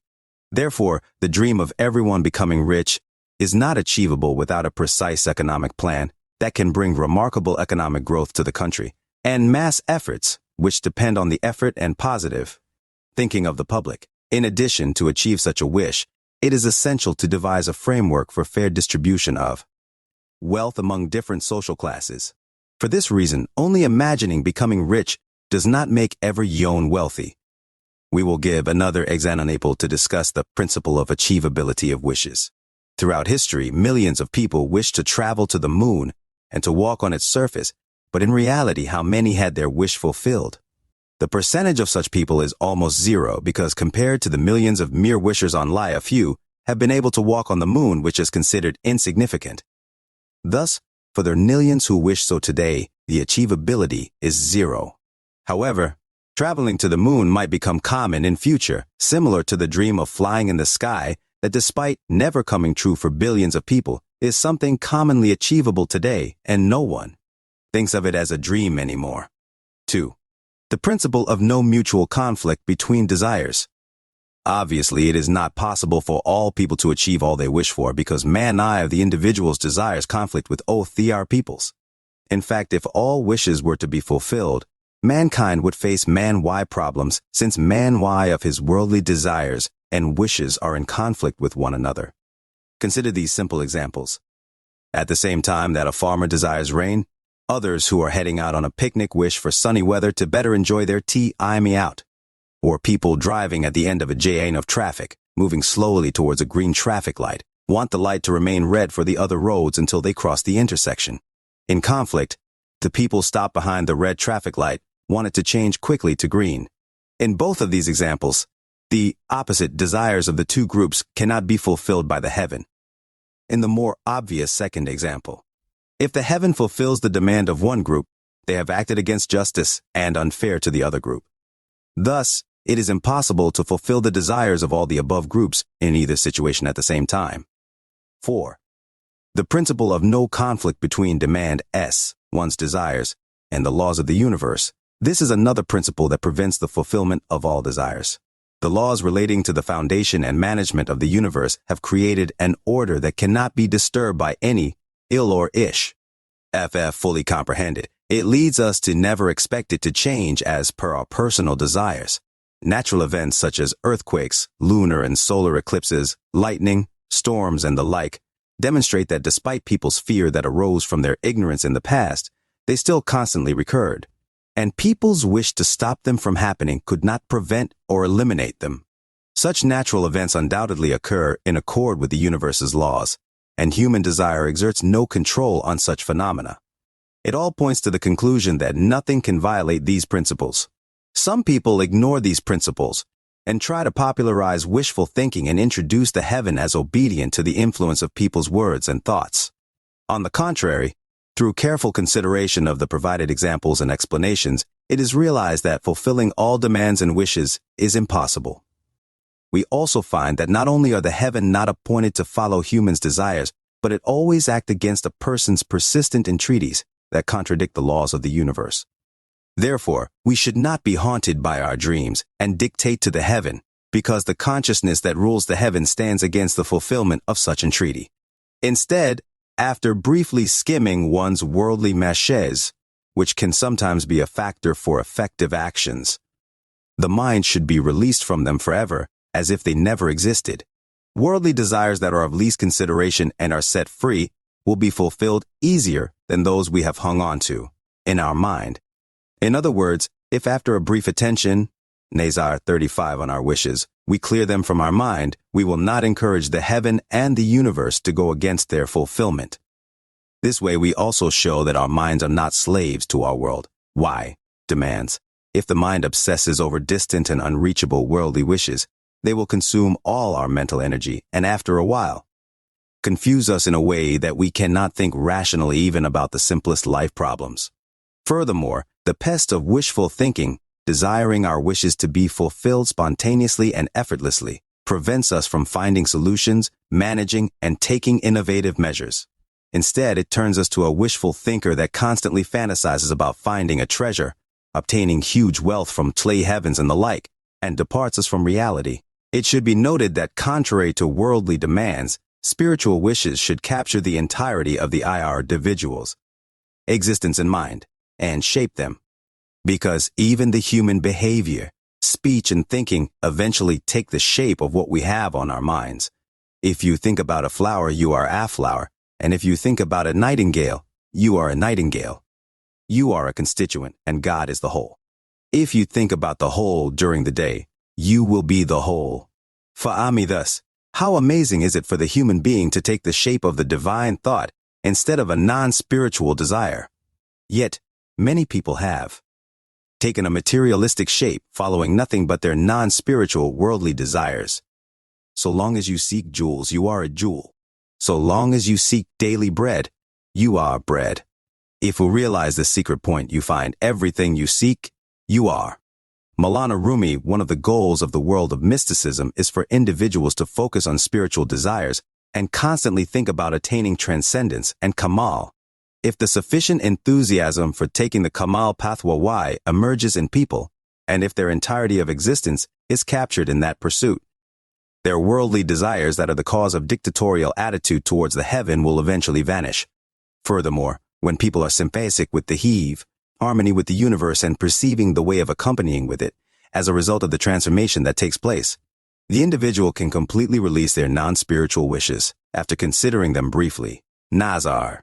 In addition, this synthesis and harmony is the infrastructure upon which they experience more profound transformation. In the mystic world, individuals reach the rank of submission, and among all their will and wishes they seek the divine one granted by God and determining Kamal. They finally reach the status where they say, one desires pain and one desires remedy. One desires joining and one desires separation. Of the pain, remedy, joining, and separation, I desire what he desires. Baba Taheri. Chapter 3. The Laws of the Universe. And the Principles governing it. First, the law of relativity. One of the laws ruling the universe is the law of relativity. This law shows the relativity of phenomena and their lack of absoluteness. For a better understanding, we can ask a few sample questions and examine their answers. Is it harmful for humans to consume rat poison? Is it beneficial for humans to consume vitamin A? Is earthquake good? Is lightning bad? Is the devil evil? Generally, our answers to these questions are different from answer S based on the law of relativity. Human beings constantly face a high number of such questions and their related minor and major issues. In such case, if the relativity perspective has not become part of the individual's worldview, they can commit fundamental mistakes. 3 examples of relativity worldview are as follows. A. The relativity of good and bad. B. Tate E. Relativity of own ership. C. Tate E. Relativity of ugly and beautiful. A. The relativity of good and bad. If asked whether the devil is good or bad, what would we answer? Without considering the law of relativity, the answer would be that evidently and for certain devil is evil. When we say for certain, it means that the existence of the devil has no benefit whatsoever. The human being generally has an absolutistic point of view, and as will be discussed, they are very fragile for this very reason. However, from the relativity perspective, and considering the truth behind each phenomenon, the lack of absoluteness of good or bad is proved, and a more transcendent worldview is gained. For example, based on the relativity perspective, the answer to the above question is that without the existence of anti-Kamal factors, reaching Kamal would not be valuable. And it is through the existence of the devil and defeating it that human beings can reach transcendence. If Satan did not exist, overcoming what obstacle and reaching which Kamal peak would be the reason for the human being's divine transcendence. In fact, the devil is a tool for putting humans to the test, and it is considered a touchstone for measuring the degree of their purity. In other words, we can be assured of our proficiency in Kamal and divine transcendence if we are faced with the devil and successfully pass his arranged tests. Only. This way, the human being's movement is valuable. So, the existence of the devil plays a role in our Kamal, and if there was no devil, no one would seek God. Everything that has been created is grace and has its own benefit. 7 world, eyes like the hair, mole, eyes, and eyebrows of the beloved. Every constituent is good in its own place. Shabastari. A. The relativity of good and bad. If asked whether the devil is good or bad, what would we answer? Without considering the law of relativity, the answer would be that evidently and for certain devil is evil. When we say for certain, it means that the existence of the devil has no benefit whatsoever. The human being generally has an absolutistic point of view, and as will be discussed, they are very fragile for this very reason. However, from the relativity perspective, and considering the truth behind each phenomenon, the lack of absoluteness of good or bad is proved, and a more transcendent worldview is gained.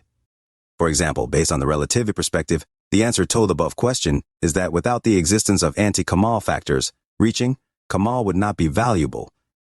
And it is through the existence of the devil and defeating it that human beings can reach transcendence. If Satan did not exist, overcoming what obstacle and reaching which Kamal peak would be the reason for the human being's divine transcendence. In fact, the devil is a tool for putting humans to the test, and it is considered a touchstone for measuring the degree of their purity. In other words, we can be assured of our proficiency in Kamal and divine transcendence if we are faced with the devil and successfully pass his arranged tests. Only. This way, the human being's movement is valuable. So, the existence of the devil plays a role in our Kamal, and if there was no devil, no one would seek God. Everything that has been created is grace and has its own benefit. 7 He world, eyes like the hair, mole, eyes, and eyebrows of the beloved. Every constituent is good in its own place, Shabastari. Furthermore, if we consider Satan as the pure evil, it will be the creator and origin of evil himself. Thus, pure good must also exist as the creator of good. From the perspective of a person who believes in God, the creator of good can be nothing except God himself. From this viewpoint, Satan, the creator of evil, is versus God, the creator of good. And this absolutistic point of view about Satan is belief in duality and evident polytheism. The next question mentioned above was, is earthquake good or bad? People would widely answer that earthquakes are absolutely bad. However, from a relativity perspective, and considering earthquakes' truth of existence, the answer is that if there were no earthquakes, there would be no human beings. At first, this answer might seem extremely weird and unreasonable, but with a little thought we realize that it is indeed true. The emergence of dry lands on planet Earth is owing to 2 phenomena, earthquakes and volcanoes. Without dry lands, no human being could exist, and if the Earth had remained underwater, it would not be possible for the human beings to live on it. So, the grace of earthquakes and volcanoes made it possible for humans to step onto Earth. Also, without the grace of thunder, there would be no life on Earth, because thunder on the one hand charges the rain-bearing douds and creates rain, which is the basis of life of land creatures on Earth. On the other hand, it forms the ozone layer by converting oxygen, O2, into ozone, EO. Without the existence of the ozone layer, living on Earth would not be possible, and living things would not be protected from the harmful radiations of space. In other words, without thunder, the harmful radiations from space would not allow any life on Earth. However, from another perspective, thunder might well be considered dangerous, destructive, and frightening. Accordingly, nothing can be judged from one angle only, because the human worldview might be independent from the law of relativity, and they might judge things based on barely a few of its advantages or disadvantages. As a result, such worldview will be incorrect and immature. Now, to understand the common worldview, we could ask, is eating rat poison good for human health or bad? The majority of people would answer that rat poison is certainly harmful to human health. However, rat poison or white arsenic is the main substance for the treatment of sexually transmitted diseases. Its discovery goes back to an incident a century ago. At that time, a young man from Turkey realized he was suffering from a venereal disease. Due to the lack of any available treatment, he decided to commit suicide, and so he ate some rat poison. However, to his surprise, not only did he stay alive, but his symptoms were also relieved. He immediately reported this to German doctors who examined the incident. 1Bs finally led to the production of sexually transmitted disease medicines. By studying these and other examples, we conclude that absolute bad does not exist, and whatever the Almighty God has created is grace, and if examined in its own place. Everything has at least one benefit for which it has been created. Hence, there is no such a thing as absolute bad in the world. Badness is relative. You should know there is no poison, nor sugar in this world. One has no lay, the other has no joints. Maulana Rumi, there are also cases that most people evaluate as absolute good. For example, if we ask, is vitamin A good or bad? Some would quickly answer that it is good and beneficial, but high injection of vitamin A can lead to the individual's death. Thus, defining it as good or bad depends on the person's need and the recommended dose. In general, good or bad, usefulness or harmlessness of a subject depends on the place, manner, and level of use. Thus, we cannot rely on a prompt and superficial judgment and give opinions accordingly. We need to properly explore and examine all the contributing factors and not leave any dimension unrevealed, as it can create incorrect understanding and judgment. We also need to take into consideration that everything is ruled by the law of relativity and that nothing can be discussed with an absolutistic approach. If we look at the constituents of the universe from such a viewpoint, we realize nothing has been created in the universe except grace. Becoming aware of this law is an important factor that helps resolve our conflict with God. People object the creation of anything that is apparently not profitable for them. But if they seek the truth in its creation, they will definitely discover unknown reasons that are beyond their imagination. This will consequently resolve their conflict with God. One of the reasons that drive the human beings towards the world of multiplicity is absolutism. For instance, we used to have many friends, and if we look back on the reasons behind our separation from either side, we realize that the main reason was absolutism. In most cases, as long as everything about the person was just right, we enjoyed their friendship, but after viewing an undesirable behavior in the individual, we generalized it, judged them absolutely, and avoided further contact with them. In other words, we changed our minds all of a sudden and abandoned them. Thus, we digressed from the world of unity and fell into the world of multiplicity. While each flower has its thorn, the only flawless flower is God. Parvin etasami in the relativity perspective, since everything is viewed as relative and not absolute, the individual does not seek absolute and flawless good. In regard to others, he accepts that besides their good points and virtues, they might also have faults which are QT tight normal.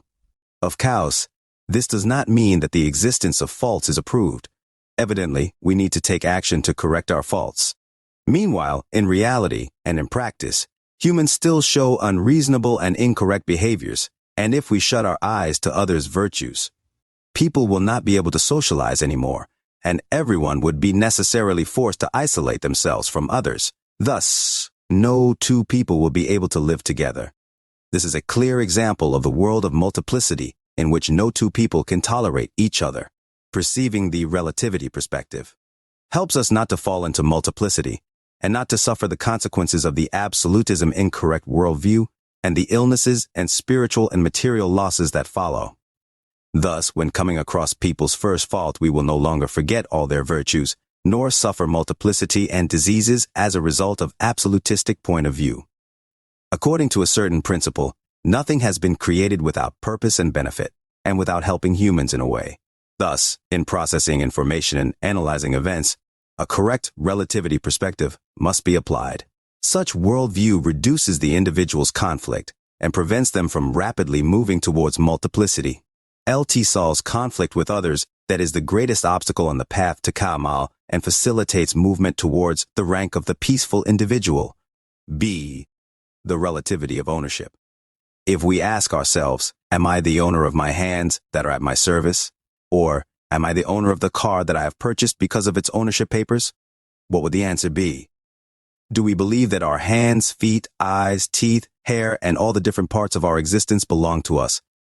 Our definite response to these questions would be yes. But if we go to a hospital and go through the patient's records, we will see that many people might have lost an eye, leg, arm, and the like which they owned until an hour ago. Or others had a child, spouse, sister, brother, or parent who are lost today. And if we go to the emergency room of a hospital, we will find many people who have lost their beautiful face in a minor accident in seconds. Their beauty has vanished in a way that they could not have ever imagined, although they might have previously been very proud of their beauty, but now they hide themselves from the eyes of others. Additionally, if we go to police stations, we realize that many people owned cars, jewelry, expensive furniture, and belongings which have been stolen. If we go to fire stations, we see that many who owned a house have lost all their property in a fire, and presently they do not even have a place to sleep. It may seem that human beings at least own their knowledge.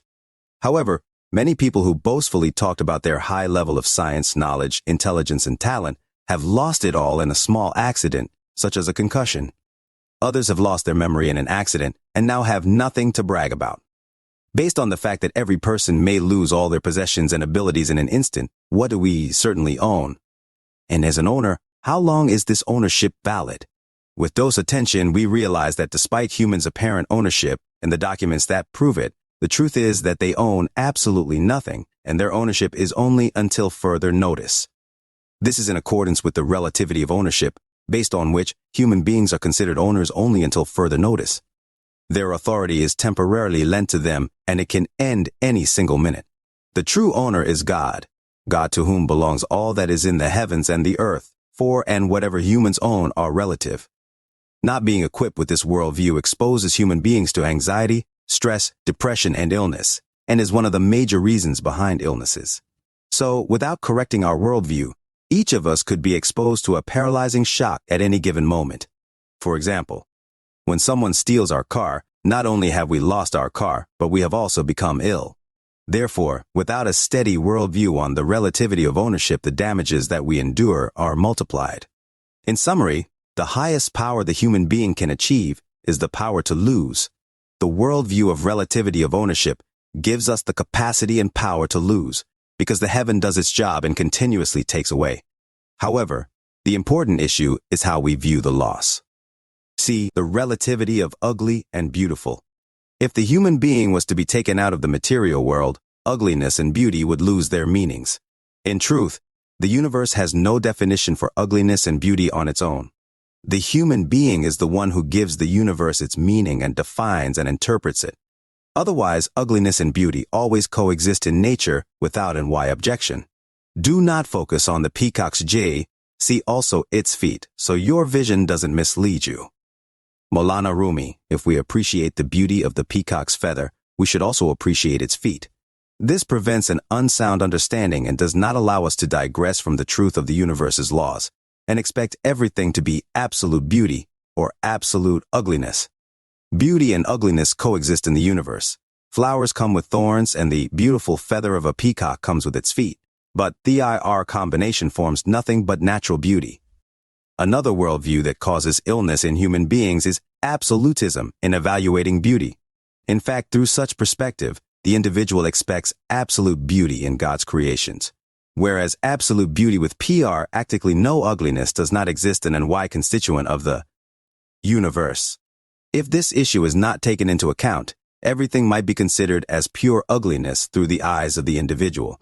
Consequently, the individual is deeply bothered.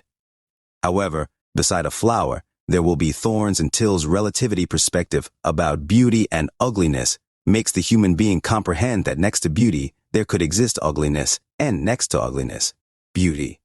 One of the consequences of understanding and perceiving this issue is its effective role in the individual's health. By accepting the law of relativity and the principle of non-absoluteness, we can become free from the illnesses that result from stress. The lack of awareness of the law of relativity leads to stress and the subsequent physical, psychical, mental, and psychosomatic illnesses.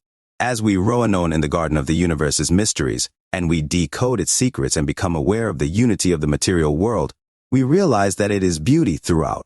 In other words, through observing the garden of the universe, and by breaking the spectacles of absolutism, we will be able to view the unity that governs it, which is another beauty in itself.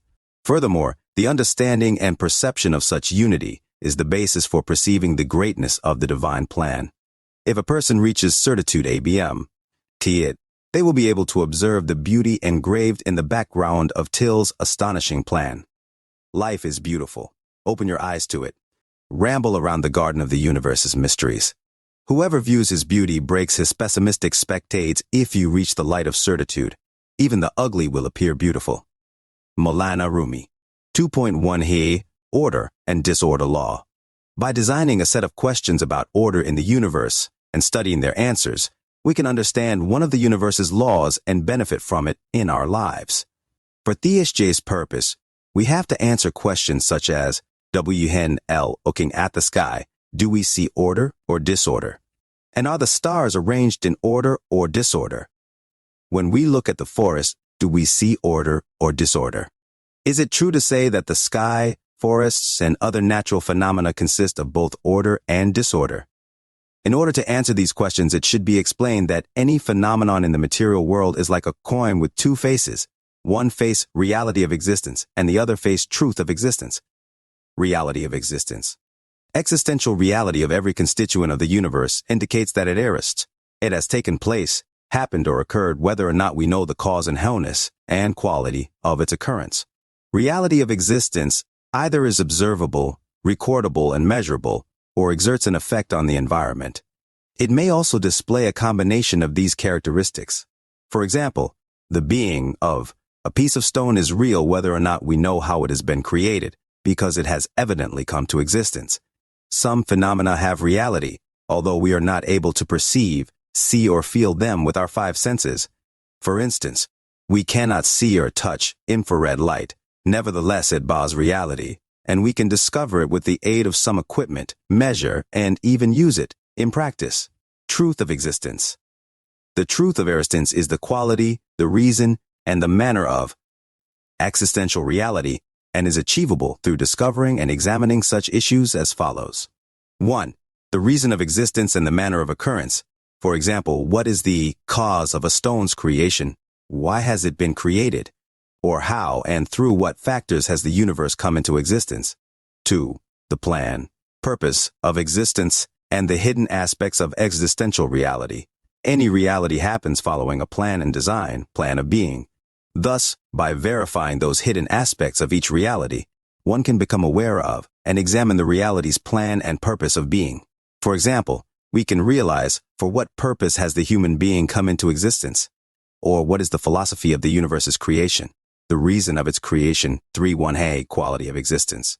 The existential truth examines the wholeness and quality of existence of a reality in relation to a base point and analyzes it very closely. For example, having a base point, we can investigate whether a given reality truly exists in the outside world or it is an illusion. For instance, the reflection image of an object in the mirror has no existential truth because the image is virtual, illusory, in relation to the object, however.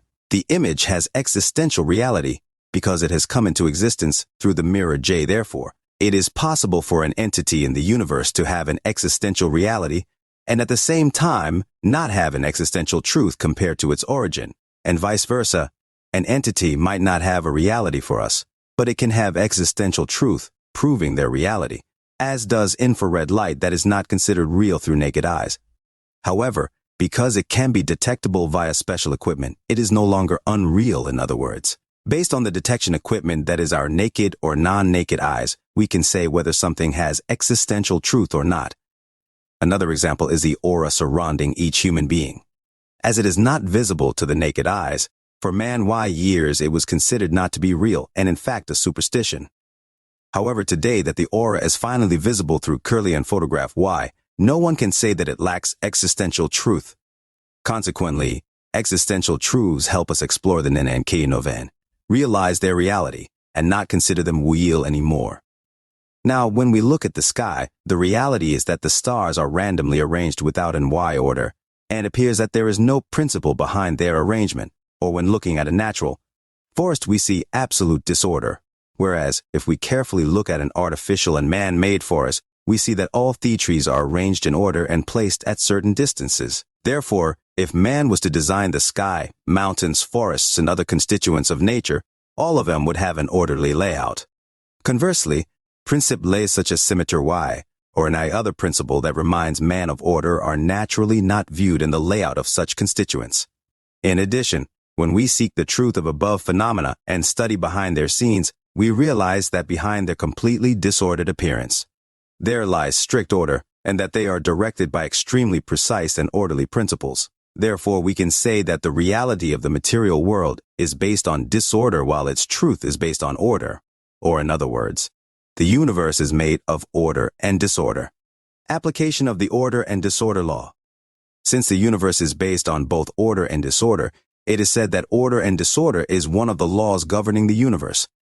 By understanding this law, one can correct her worldview on the establishment of order in life, and consequently prevent all the damages that are easily eliminated this way.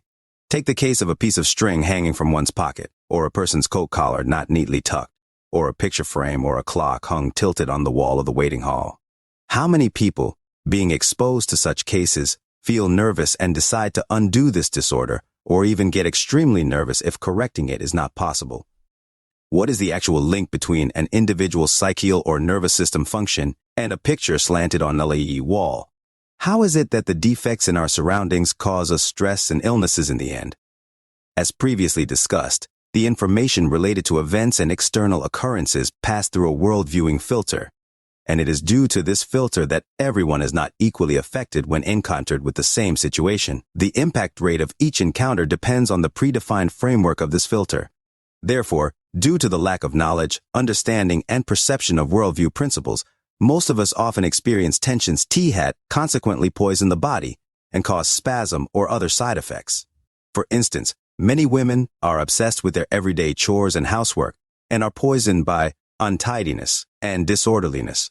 Indeed, the main cause of a great number of our problems and diseases is not having studied the symbolic book of existence and our unawareness of the order and disorder that forms the universe.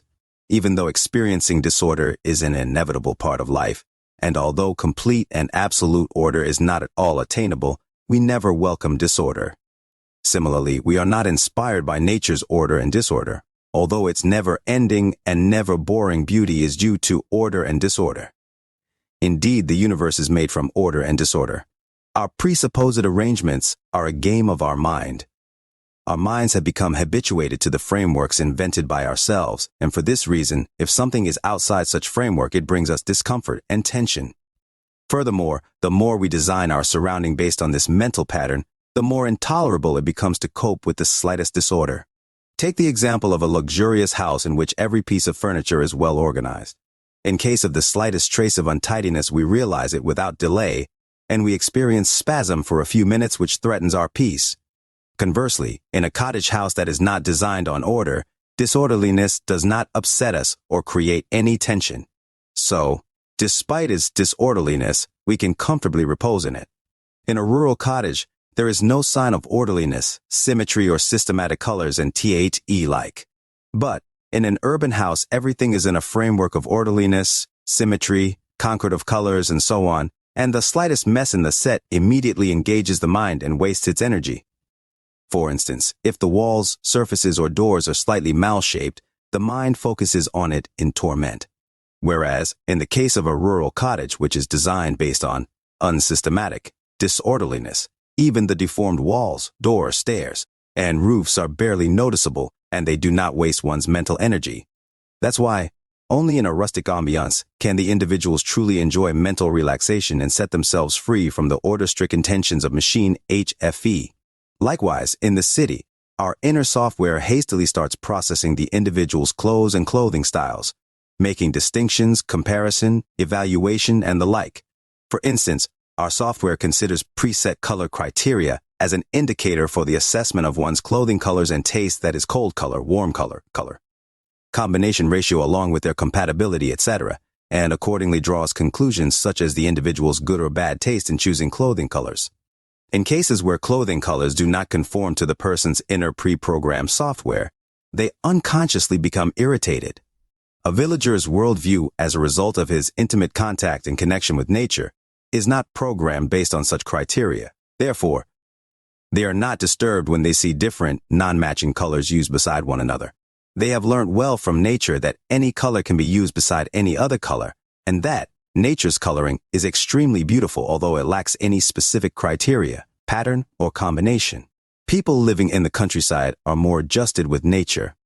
The closer we become to nature, the more distant will our minds be from orderly arrangements, symmetries, color harmonies, and the like, and the more freely will it act.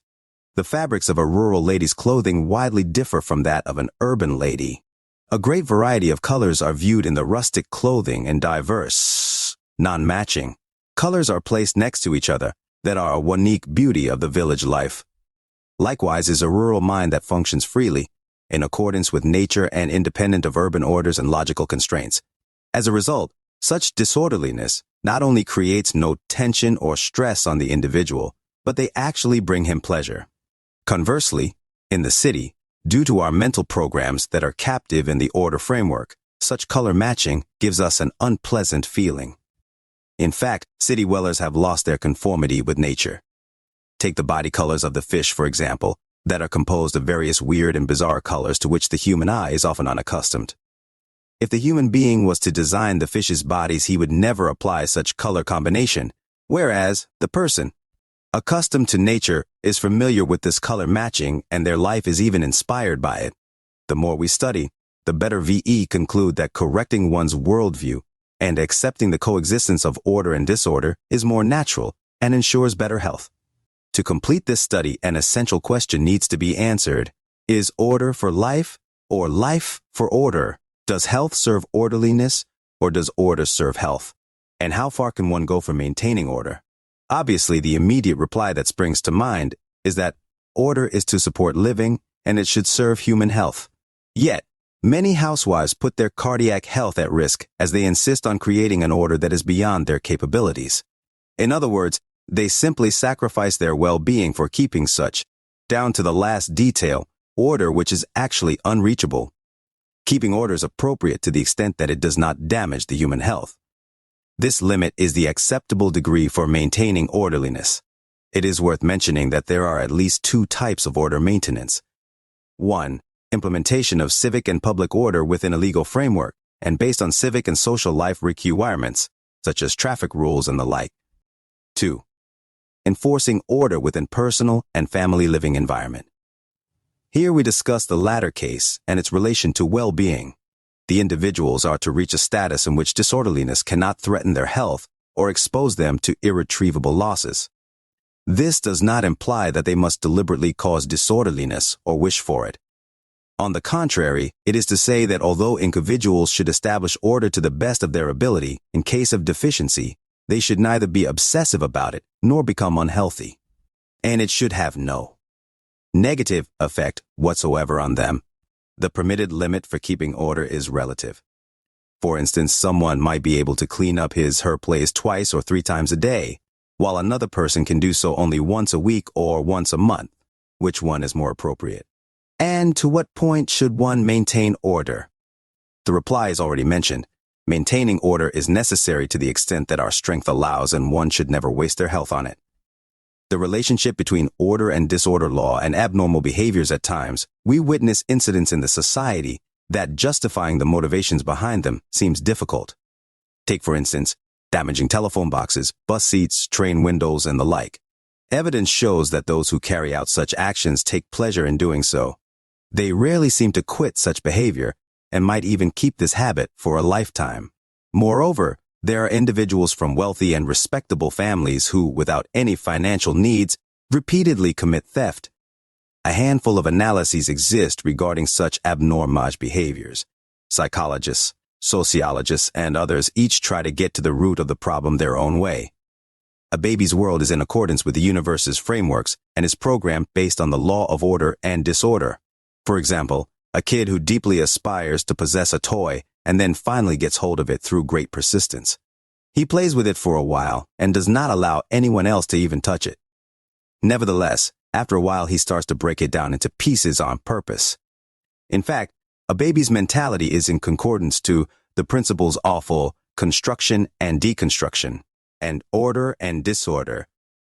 However, most parents, just for their own ease, desire their children to only utilize one single half of their existing software-based program and to merely apply order in AU aspects of their lives. The world-viewing software of both parents and teachers are set up based on order and logic. Therefore, they insist that their kids act likewise and based on the same world-viewing system from infanthood. Consequently, they suggest ration, order, and logic to their kids. Later on, they even boast about their very rational and neat children. The core basis of A1L, the efforts of parents and educational systems, is to enforce more and more orderliness on kids, or as they put it, to educate kids with orderliness. But this way, one part of the child's existing software becomes futile. In fact, this enforced program contradicts the child's normal software, and as soon as he is less controlled, usually during adolescence. This contradiction manifests itself. The conflicts between these two programs results in rebellion of the youth against logic and order, discipline. A rebellion which is subconscious and which automatically gives the individual pleasure whenever disrupting orderliness. When such individuals see a clean and well-ordered telephone box, they unconsciously and inadvertently try to spoil its order by damaging it. and they enjoy doing so. Whatever symbolizes order or pattern unknowingly annoys them and forces them to act destructively. For instance, the moving of a train that is a symbol of orderliness disturbs them indirectly, and they would go into raptures if they could somehow break this order even by throwing a stone at the moving train. So, they do so, and it brings them absolute delight without knowing why. Generally, after imposing logic and order on children, an order-stricken and logic-stricken complication is shaped in their subconscious, as a result of which they unknowingly challenge orderliness and whatever symbolizes it. In more developed societies that enforce more discipline, we witness more serious incidents and disruptive behaviors when the order-stricken and logic-stricken phase exposes itself. For instance, in the West, with a more advanced technology and systematic order, every so often we hear the news of an armed teenager entering a school and opening fire on the school kids. In some people, the uprising against order is demonstrated through a reverse mechanism. That is, they act opposite and contrary to what they are told. In very large families where individuals are engaged in a type of dictatorships, such rebellion is revealed in a different manner. Another type of rebellion against order and logic is the sexual orientation response, in which the person grimaces at reason, logic, and order, and unconsciously reacts against normal sexual orientation. The human being's inner software is programmed based on attraction to the opposite sex, heterosexuality. However, as a result of this rebellion, it is changed to attraction to the same sex, homosexuality. For the reason that this opposes part of the logic that governs HW&N behavior, it unconsciously satisfies the individual, and they will enjoy such tendency. The more man is forced into logic and order, the more will homosexual tendencies and the like increase. This is one of the current problems of the world, and the more human beings move towards machine life and absolute order and logic, the more will they face such issues. Some homosexuals never ask themselves why they have such a tendency, while others who are aware of their issue seek the underlying cause and its solution. If the condition is permanent and enduring, one of the below reasons plays a role in it. 1. Software-based factor. 2. Being programmed based on the law of order and disorder, and unconscious rebellion against discipline and logic. 3. The initial programming of the unconscious software in childhood. 4. Being contaminated with non-organic viruses. 5. Others, the software-based factor is defined as changes in the individual's normal software-based programs of the unconscious as a result of events, and their replacement with new programs which accordingly form such tendencies. For instance, when a young girl is repeatedly told that she is so much like her father. In her subconscious software, that is extremely programmable during infancy and childhood, it is written that she is like her father. This is then put next to the other pre-entered information of the unconscious software, telling her that her father is a man after a while. These two statements are processed and combined in the individual's subconscious, and several years later and in adolescence, she considers herself a man from the inside and not a woman. She is therefore attracted to her same sex, and not to the opposite one. At the same time, she is unaware how she got into such a situation and how this program was created. In other words, homosexuality, that is often considered to be a sexual perversion by the public, has happened unconsciously. Similarly, some might dress up their young boy as a girl just for the fun of it and put on makeup for him or ask him to act like girls. Or parents, who wish to have a daughter, might pick a girl's name for their son and treat him like a girl. These examples vary from culture to culture. After a while, the child's unconscious software is likely to be convinced that he is a girl.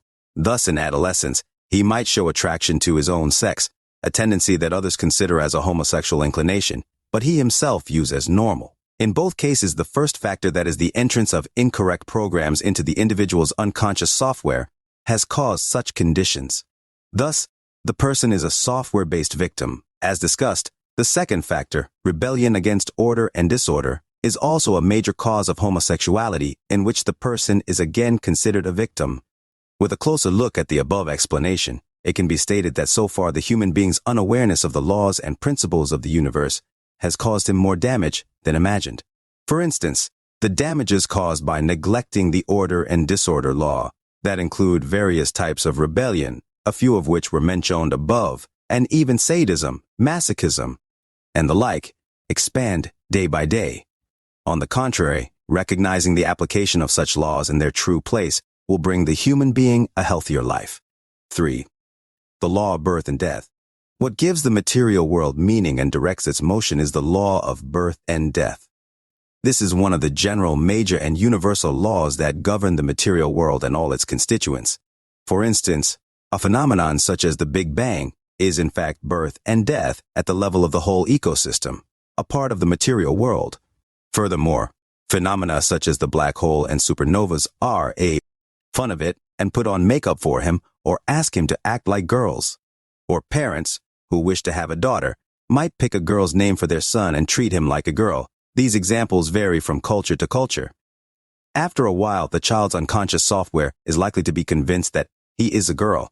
Thus, in adolescence, he might show attraction to his own sex, a tendency that others consider as a homosexual inclination, but he himself views as normal. In both cases, the first factor, that is the entrance of incorrect programs into the individual's unconscious software, has caused such conditions.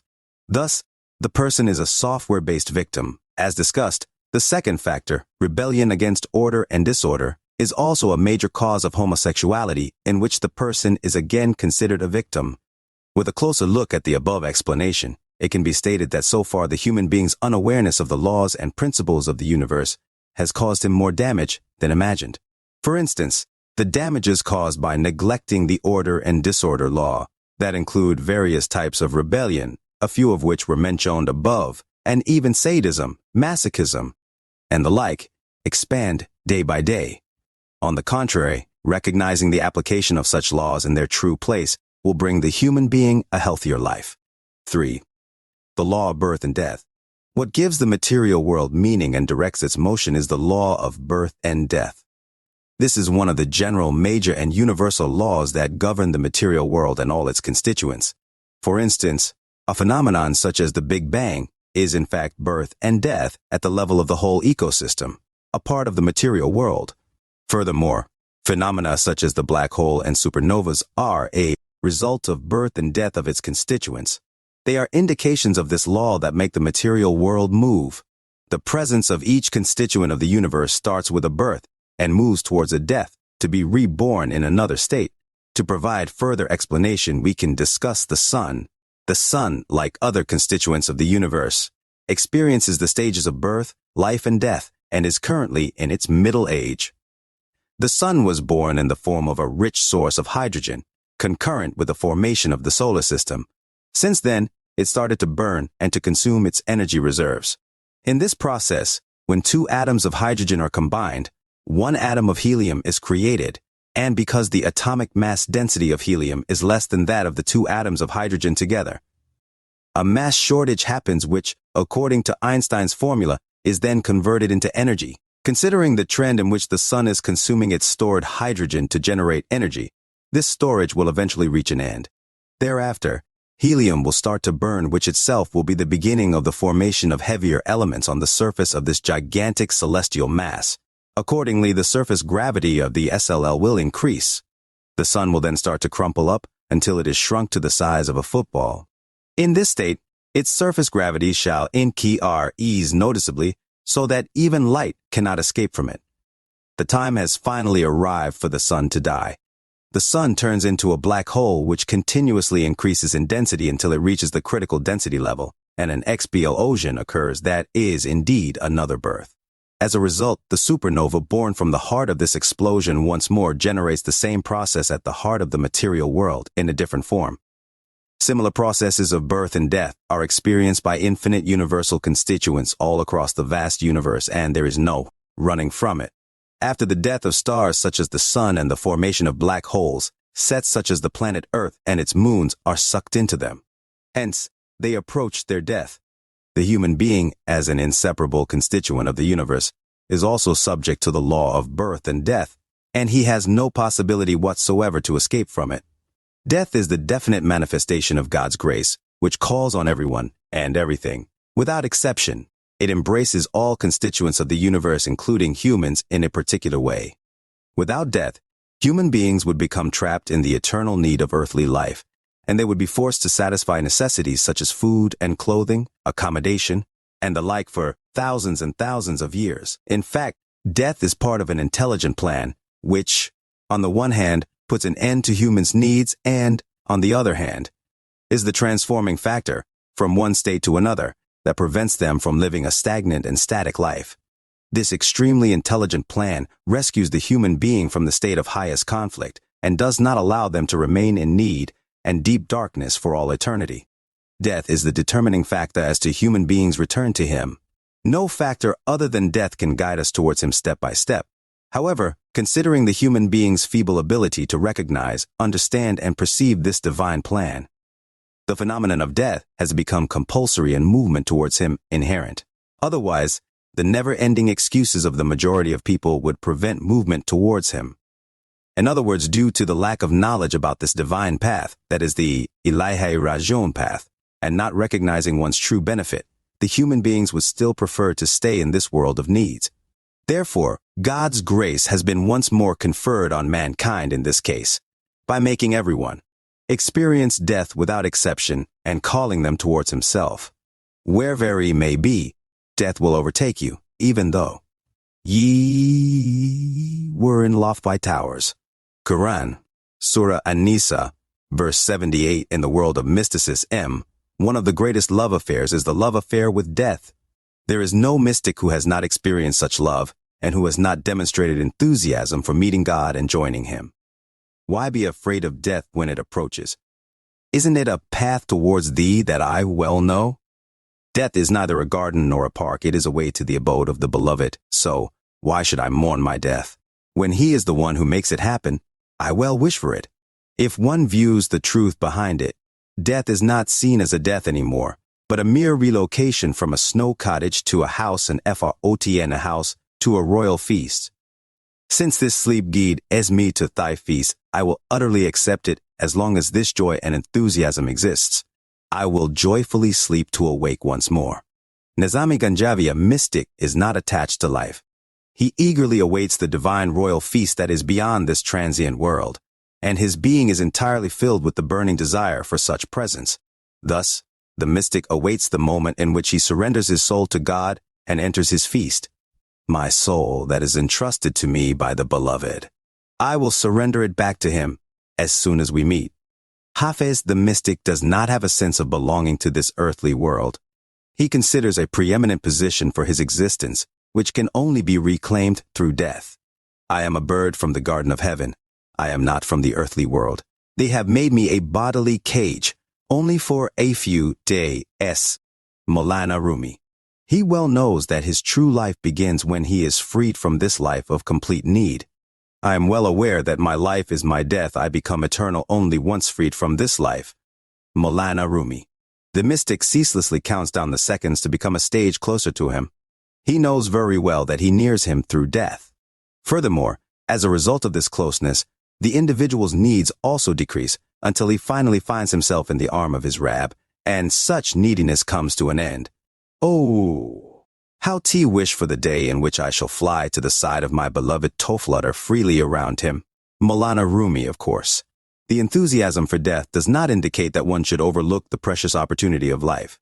And quite the opposite, it is necessary to increase this opportunity as much as possible.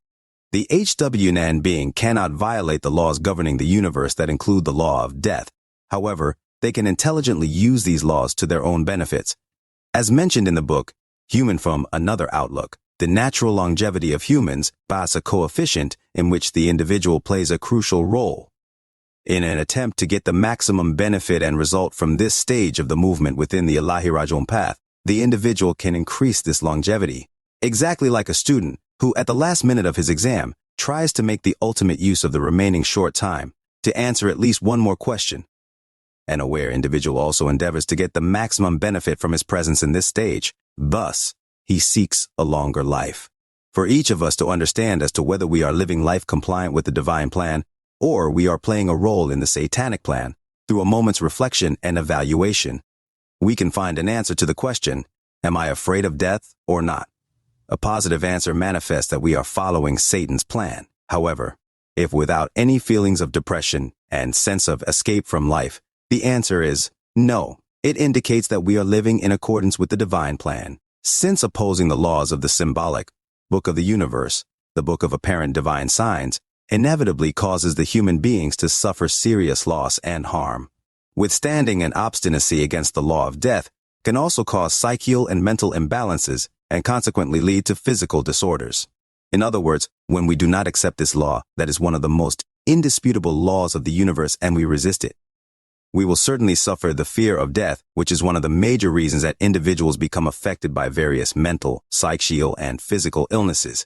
In such cases, similar to all other mental somatic disorders that originate from incorrect worldview, the mind, psyche, and physical body become involved respectively. 4. The law of change. The law of change is another law regulating the universe that acts similar to the law of birth and death. What differentiates them is that the law of birth and death has an effect in the long term, while the law of change is instant. This JAW covers both the whole material world and its constituents at any given moment. That is to say, everything is subject to instant change. Therefore, none of the constituents of the universe are as they were a second ago, and they are all constantly changing from one state and condition to another. Nothing is stable and lasting. Everything is constantly changing and evolving. Maulana Rumi, the universal law of change causes instant change from one state to another and the movement towards the very milestone of birth and death. It is the change and transformation that makes everything distinctly different from its previous state. The law of change leads everything towards this milestone. This law does not exclusively cover objects and is the cause of many of the incidents that the human being deals with. Through this jaw, the individual's adaptability to change and their preparedness to face what appears to be negative and unpleasant changes can be studied. And it can be evaluated whether or not the individual is ready to accept such inevitable changes. There is no escape whatsoever from the law of change. This law plows the farm of the universe so that the birth and death of the tree of life take place in it.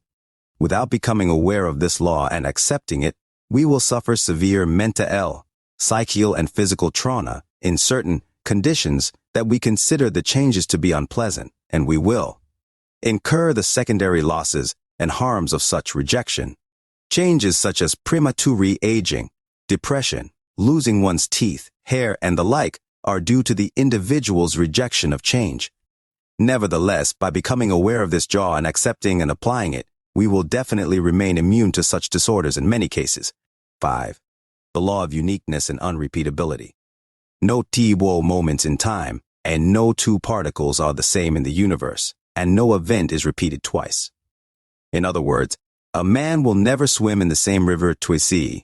We acquire knowledge about atoms, crystals, their essence, and different properties through science. However, most of us do not know that no two atoms of an element are identical, and that no two similar crystals exist. For instance, although all hydrogen atoms function in the same way, no two identical atoms of hydrogen have ever existed since the beginning of creation, and will never exist. Each atom is a microworld by itself, with a greatness that conforms to that of the materia L world. Microcosmos, macrocosmos, the world of an atom, the universe.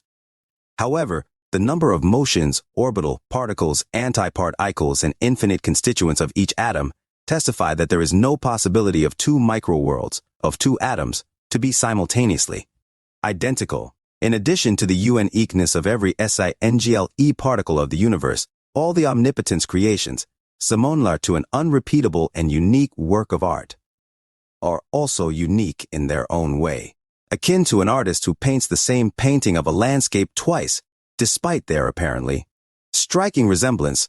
The two paintings are not identical. God's design in every single constituent of the universe is an unrepeatable masterpiece, and none of his two creations are alike.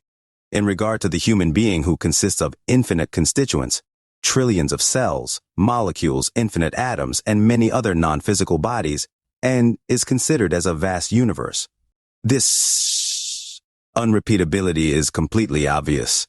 Each human being has always been, is, and will always be only one of its kind.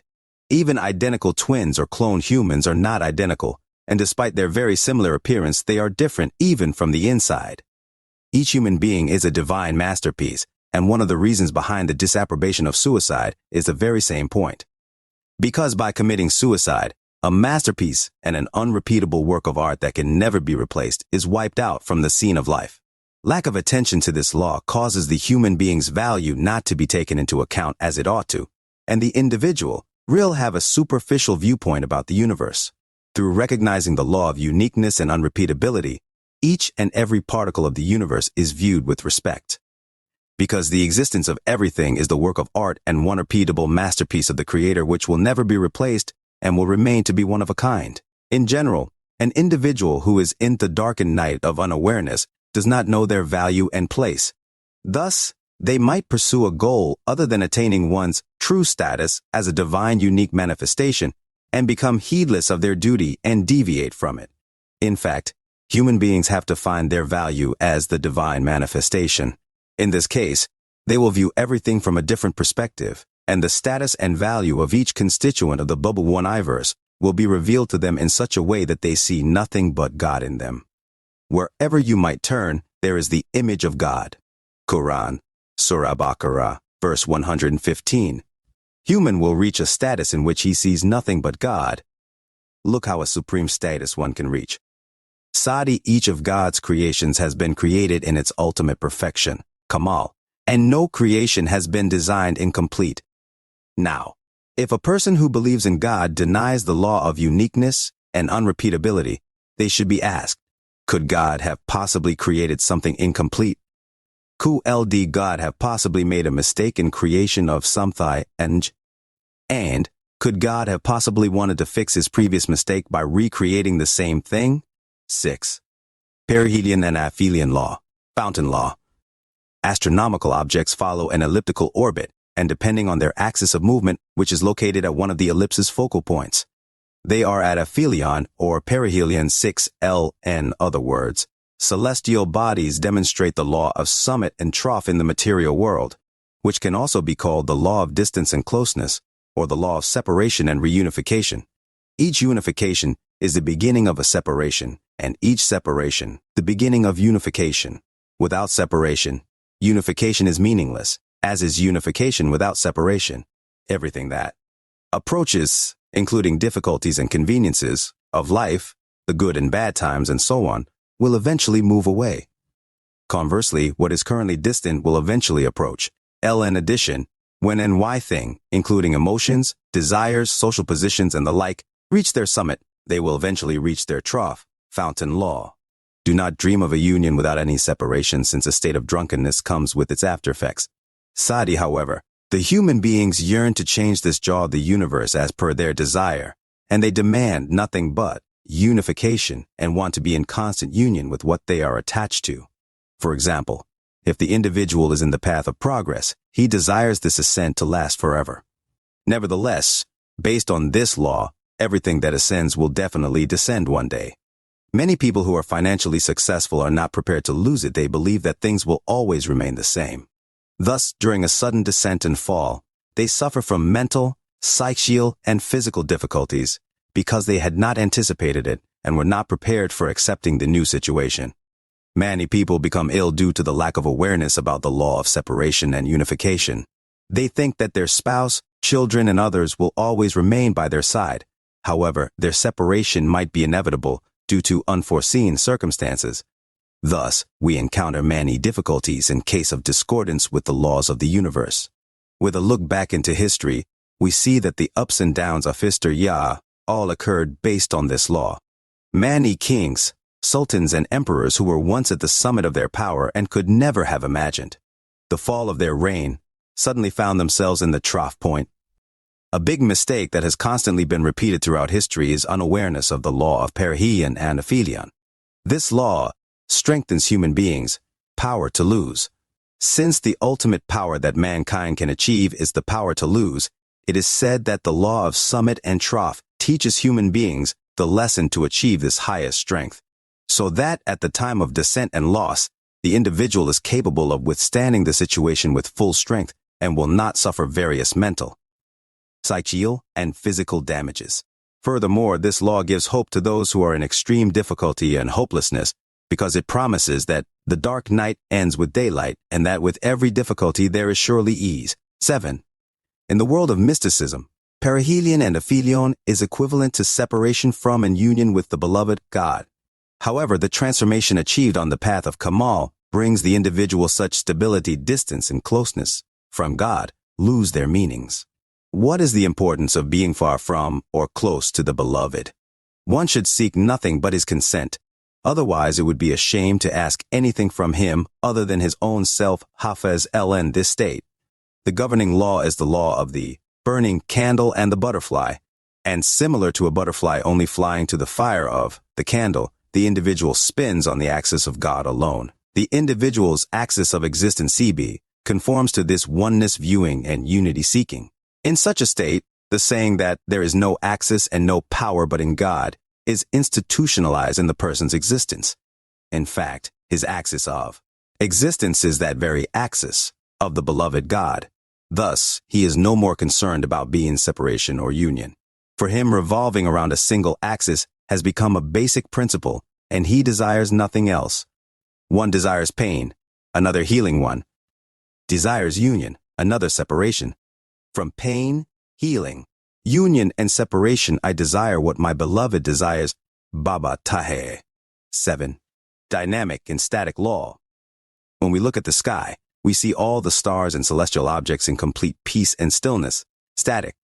And since we do not notice their movement, we assume that they lack a starting point and a destination, and that they have all reached their destination and are not moving towards another one.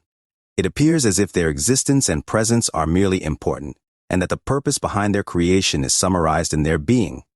The deep peace that governs their presence gives the impression that they have had no beginning and will have no end. Nevertheless, every single constituent of the universe is continuously rendered by a gentle movement. Everything is in a move and yet constantly still as if it has no beginning and no end. Shabbastari, all constituents of the universe are announcing their presence in this divine manifestation, whilst for them, moving ahead is a sign of being. Their message of peace is the ultimate purpose of their presence in a space wherein reaching has no significance and is nothing more than a pretext. Each phenomenon in the universe carries a message for the human being. The message that is received from the gentle and endless motion of celestial objects and other constituents of the universe is the lesson of living in the present moment. It teaches the hasty human being that everything flows in the very second. Thus, if we know how to benefit from each given moment, it could be our immediate paradise. Furthermore, with a closer look at the constituents of the universe, contrary to their static appearance, we encounter extraordinary acceleration and speed in the heart of each constituent. In other words, the universe is static in its reality and appearance, and is dynamic in its truth and essence. But the human being's behavior does not conform to this characteristic of the book of the universe, which is the model that guides the human being. Apparently, humans are so on the move and in search of something that it seems they want to move the world. However, in truth, they are not really doing anything positive and noticeable. They're indeed stagnant in the essence of their movement. It is necessary for the human being to be symphasic with the ltniverse. They should conform to its patterns, because wherever they lack the essential conformity, it definitely causes problems. One of the consequences of the modern life is the hastiness feature, and due to its incompliance with the dynamic and static law, not only do time and the heavens stand against human being, they also make humans encounter God's rage in other forms. God's rage is lawful. TT happens when we do not observe the universe's natural laws and behave inappropriately towards them. In truth, God's rage is the natural punishment which happens within the framework of divine laws, and it is imposed on the human that stands against the universe. For instance, not making optimized use of the atmosphere's oxygen leads to the melting of the polar ice caps during a certain process which subsequently launches a tremendous storm such as the flood of Noah. This is considered God's rage that is, in fact, caused by humans' mistakes. In other words, God's rage is the lawful reflection and the outcome of HWNN's negative deeds. The hastiness which has greatly entrapped today's man throws them their mental and psyche balance, and eventually leads to physical disorders. Insomnia, stress, dyspepsia, and many other disorders are among such irretrievable complications. 8. Interaction law. Each constituent of the universe influences all the other constituents and is affected by them. The same reality is true of the human being. We humans have an effect on one another and on the entire constituents of the material world, and are mutually influenced by them. No particle or creature is exception to the interaction law. The universe, say, is itself a unified body with a precise relationship between all its constituents. The infinite constituents of the human existence also interact with one another as one single world. For instance, all the cells of the human body are in connection with one another, and in the case of positive interaction, the system will show its best efficiency. However, once a cell acts outside its natural process, 100 trillions of other cells will become endangered. It is therefore not applicable to say that the value and effect of a single cell can be completely ignored in comparison with the other 100 trillions of cells. If a cell develops cancer, other cells are exposed to the danger of metastasis, and a cell's abnormal proliferation will be spread to other cells. Each human being is similar to a cell in an enormous body.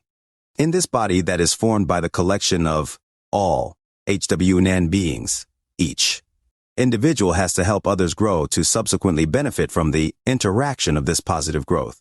In a society, the decline of even one individual causes the whole society to undergo the loss of that fall. One of the compensations that the society pays for individuals' fall is losing its public security. In societies with a higher public culture, the rate of crime is just, and such a society will be subject to just damage. Child children of humanity are each other's limbs that shares an origin in their creation. When one limb is in pain, the other limbs cannot remain easy. Saadi, according to the interaction LAW, if an individual wants to grow, they have to promote the grow hat the hell of others. The theory of collective gear OWE8 and public salvation. If an individual prevents the growth of other S by any means, pulls them down for his own ascent, and ruins their cultural health, he will ultimately incur loss himself, causing him to fall. LN addition, their children, grandchildren, and generally the next generation and heirs will undergo the loss sustained by these mistakes, just as we are currently paying the price for the mistakes and negligence of our previous generations. 9. Action and reaction law. In the material world, each action has a reaction. This law, called the action and reaction law, is one of the laws of the world of conflict that also applies to human beings. Because behind each HWN action and thought there lays a reaction delivering the result of that thought or action. With an observant eye, the answers to all actions are observable in every single second. If you are aware, be careful of what you create with your each and every act. Maulana Rumi, the universe is like a mountain where each sound is accompanied by an echo, returning to its origin. It can also be resembled to a farm. If Lee individual plants barley in ill, he reaps barley, and if wheat is planted, the harvest is wheat. Thus, we should expect the answer to our deeds, behaviors, and thoughts every moment. Although one's shadow may grow on the wall, it will finally get back to him. This world is a mountain, and our acts echoes. The sound of echoes will return back to us. Maulana Rumi, no human deed lacks the subsequent noticeable or unnoticeable reaction. However, part of these reactions return instantaneously, and God is quick in account 9, for instance, when we hate or feel agitation and are in a state of worry. The brain immediately orders the secretion of poisonous chemicals. Thereafter, the body is poisoned, and its negative consequences, which involve different disorders, appear. The market of punishment of deeds is so active that with an open eye, every day is the judgment day. Saadi, another part of the consequences of human behaviors have long-term effects on the world. It happens in a wave-like form and with a time delay. For example, a lady or a gentleman leaves the house in the morning to go to work. On their way to work, they might have a verbal argument with another person, and then the second person makes another person angry in another way. This wave continues spreading sequentially, so that when the same lady or gentleman returns home at night, they receive the intangible effect of the very same wave, this time from their family members, neighbors, relatives, friends, and the like. The continuation of this wave even strikes the next generation, and owing to the transferred effects, their posterity has to additionally pay for this yet very little anger. 10. Continuity law. There is continuity among the constituents of an Y collection of the W1-iverse. For the same reason, we witness time continuity and place continuity, continuity in matter and energy. Law of matter and energy continuity. Not only are matter and energy in W1-iversal continuity with each other, but also the place of each particle is determined within the universe by its continuity with other particles of the universe, in such a way that eliminating any constituent will disturb this system. If you take one single particle out of its place, till whole existence will be disturbed. Shabbastari. Law of time continuity. The state of each particle in the present time depends on its past, and its future state is the product of its current position. In addition, the particle's appearance also varies depending on time. If time was to be eliminated, particles would take a completely different form than what we currently observe. This is because the infinite numbers of a particle's forms which belong to different times will be superimposed with another person, and then the second person makes another person angry in another way. This wave continues spreading sequentially, so that when the same lady or gentleman returns home at night, they receive the intangible effect of the very same wave, this time from their family members, neighbors, relatives, friends, and the like. The continuation of this wave even strikes the next generation, and owing to the transferred effects, their posterity has to additionally pay for this yet very little anger. 10. Continuity law. There is continuity among the constituents of an Y collection of the ltniverse. For the same reason, we witness time continuity and place continuity, continuity in matter and energy. Law of matter and energy continuity. Not only are matter and energy in ltniversal continuity with each other, but also the place of each particle is determined within the universe by its continuity with other particles of the universe, in such a way that eliminating any constituent will disturb this system. If you take one single particle out of its place, till whole existence will be disturbed. Shabbastari. Law of time continuity.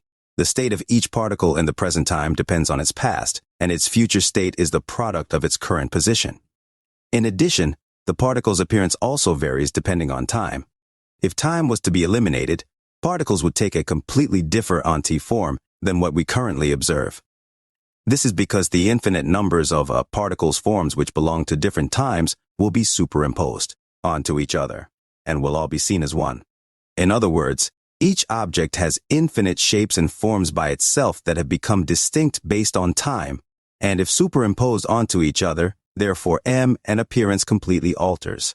The human eye views only one frame of the object, the shape that is related to a particular instant. Therefore, in case of eliminating time, the individual will have an image of the whole universe in front of him where everything is observed with its origin. Thus, we will reach the tree of life or the tree of the universe in which all creations have a common root. This tree is in fact the image of the universe's unified body, viewed from a standpoint beyond the dimension of time. Each particle is both the product of the existence of its previous second and the origin for its own existence in the coming second. It is at the same time in continuity with other particles. The human being, as a member of the universe, cannot sever themselves from connection with time and place because their existence is the result of a process undergone throughout history. That is to say, the modern man is not separated from the primitive man, and he has reached his current situation through a long process.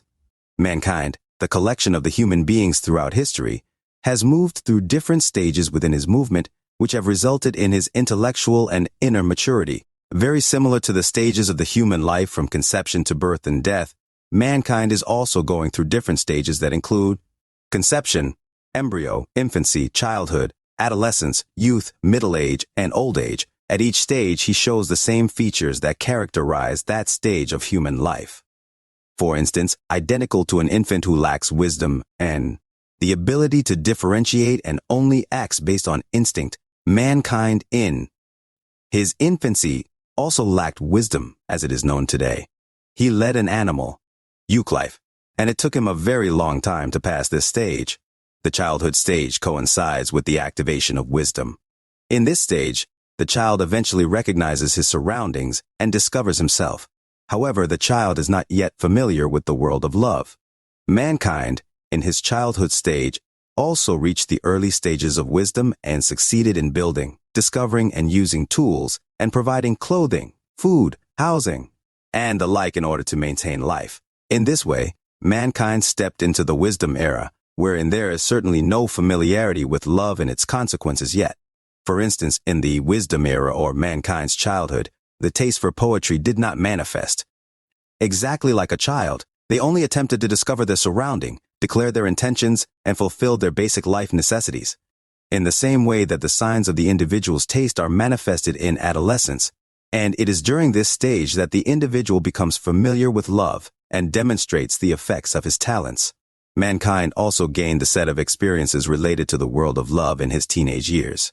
However, without being analyzed, the consequences of these experiences remained raw and blind in this stage, and so mankind did not realize their purpose.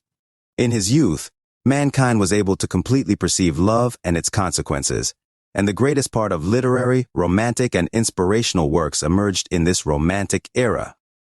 At present, mankind is in his middle age. He has the ability to reach a conclusion about love and have a more mature look at it. Thereafter, his old age arrives. In this stage, mankind writes a thesis which wraps up his historical effort and his experiences of wisdom and love, and the general plan of creation will be revealed. According to scientific reports, the human body's cells change every 8 years, meaning that each 8 years, the human body transforms into a whole new body and the old CAJs are replaced with the new ones. However, with the change of the physical body, the individual's identity is preserved in continuity with his present and past. This means that his childhood is not lost. Therefore, mankind's previous generation, even the Neanderthal humans, is considered a part of his existence, and we are all in continuity with each other and are not separated. The unity of Adam's body is discovered when this issue is observed from different angles. Neglecting the continuity law results in a way of thinking that creates multiplicity and disturbance of the mind, psyche, and so on. Consequently, the body will not remain immune from the resultant harm. 11. Connectedness law. In the universe, every constituent has meaning and identity in relation to other constituents, and the existence of each individual is meaningful with the existence of other individuals. Suppose that a person lives on an island all by himself. In this case, would it matter to have a name? If the individual was assured that no one is or will be present to communicate with them or their artwork, would they even bother to draw figures or write letters as a means of conveying their intention? Would they create an artwork and the like? The answer to such questions is no. A painter attempts to paint in order to communicate indirectly with other humans. In fact, art comes to life when other people exist and when there is the possibility to interact with others. The very first stage of art is when humans interact with one another directly, and the highest level of art is keeping this relationship along the axis of affection and unity. In such an elevated relation, humans even circumvent intermediary factors such as poetry, painting, music, and the like, and their art would be to create an inner attraction that leads to unity and closeness between them. Accordingly, repellency is the ultimate disgrace and the true lack of art. In general, the universe has been designed based on presentation, and everything in it makes sense through presentation. This is also what gives value to the communication between humans. It shows the manner in which the individual relates to others, the way they evaluate this connection, and the results they attain from it. In fact, the individual's motivation and the way they relate to others indicate what they are presenting to the universe. In summary, no human being carries a meaning per se, and the existence of each human being is meaningful in relation to the existence of others, and as a result of communicating with them. All humans are the various manifestations of one single self, Adam, and in order to take on a meaning or to give meaning to others, they need to communicate with one another and with the universe. In this world of multiplicity, many individuals might not be able to tolerate other individuals. They think that if they were all alone on the planet Earth and if no one else existed, they would be more peaceful and would have a better life. They are indeed not aware that if this was the case, they could never be defined and would never be able to discover themselves. We can compare all the humans throughout history to the cells of one body. Therefore, all their actions and thoughts are interconnected with one another. And even if one person does not think or behave properly, mankind altogether suffers the loss and harm of that thought and performance. For this reason, the future generations continuously experience the effects of wrong or right records of their previous generations' functions. 12. Conflict law. One of the main laws of the material world is the law of conflict, which establishes the framework of this world. Humans' knowledge and whatever they comprehend are furthermore a result of the existence of conflict. When a truth is not subject to conflict, the human being is definitely unable to perceive it. For instance, we are not able to know the nature of God and to define it. The manifestation of any subject is due to their opposites except God, that is the all, incomparable, and unique one. Since his nature is unique, I do not know how you could possibly become to know him. Shabbastari conflicting issues are discoverable and recordable only, and whatever is hidden to the human eye has the capability to manifest itself only if it is conflicting. All that is hidden can be revealed through their opposites, since God has no opposite, he is concealed. Maulana Rumi, in general, individuals deal with a constant stream of conflicts all throughout their lives, and the existence of conflicts is the ver-y factor for their growth. The Creator has created human beings inside a world based on conflicts, providing them a basis for reaching transcendence. Without the existence of such basis, Adam's mankind potential ability could not develop into actual ability, and he would stagnate. God created suffering and sorrow, so that happiness manifests through its opposite, the hidden, are manifested through their opposites. God remains hidden as he lacks opposite. At first light appeared, and then the colors. Everything is distinguished by its opposite. Like black and white, so you know light by anti-light opposites manifest each other in your heart. Maulana Rumi, since life is itself formed based on birth and death, it is the product of the existence of conflict. Any conflicting happening or phenomenon is exposed to destruction and perdition, and anything that breaks itself free from conflict can escape destruction and attain immortality. In other words, conflict is the cause of tiredness and atrophy, and the lack of conflict is the reason for immortality.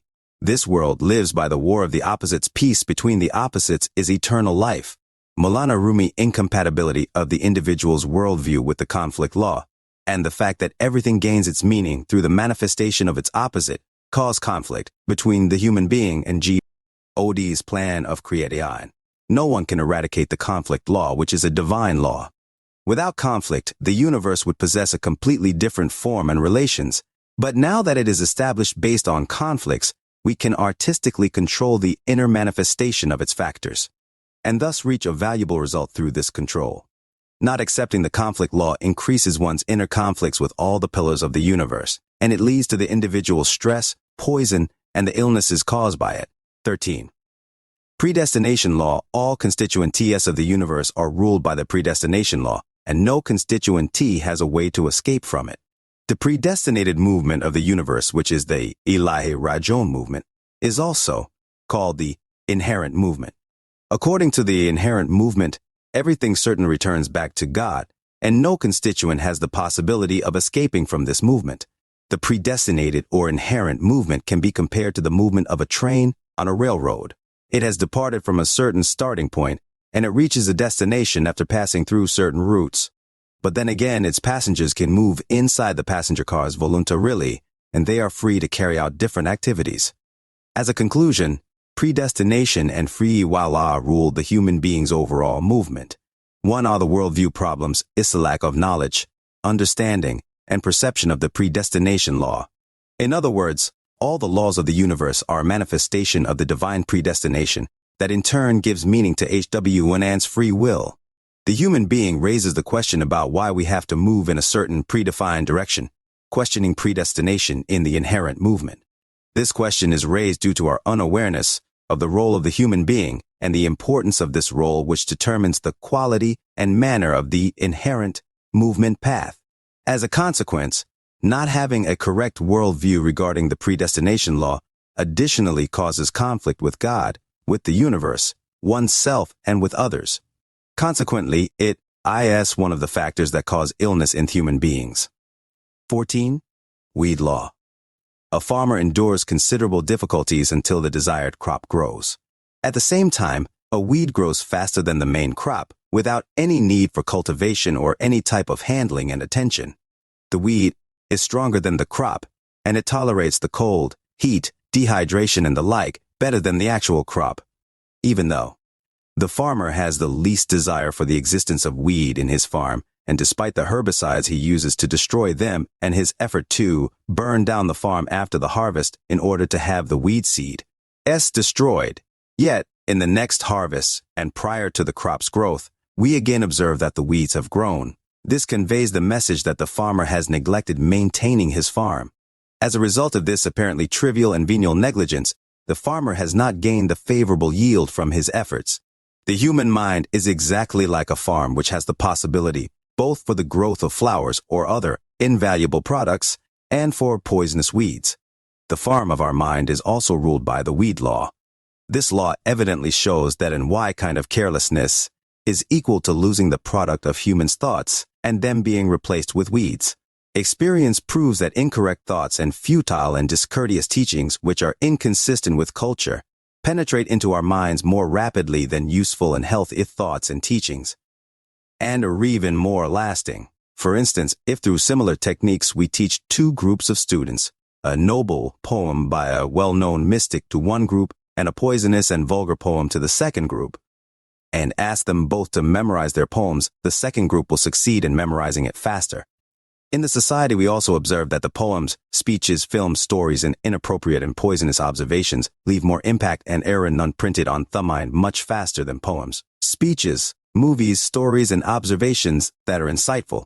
We sometimes face the same problem in training a child, as they often learn indecent, impolite, and meaningless words well by hearing, and we see that this learning happens faster than learning beautiful and meaningful words.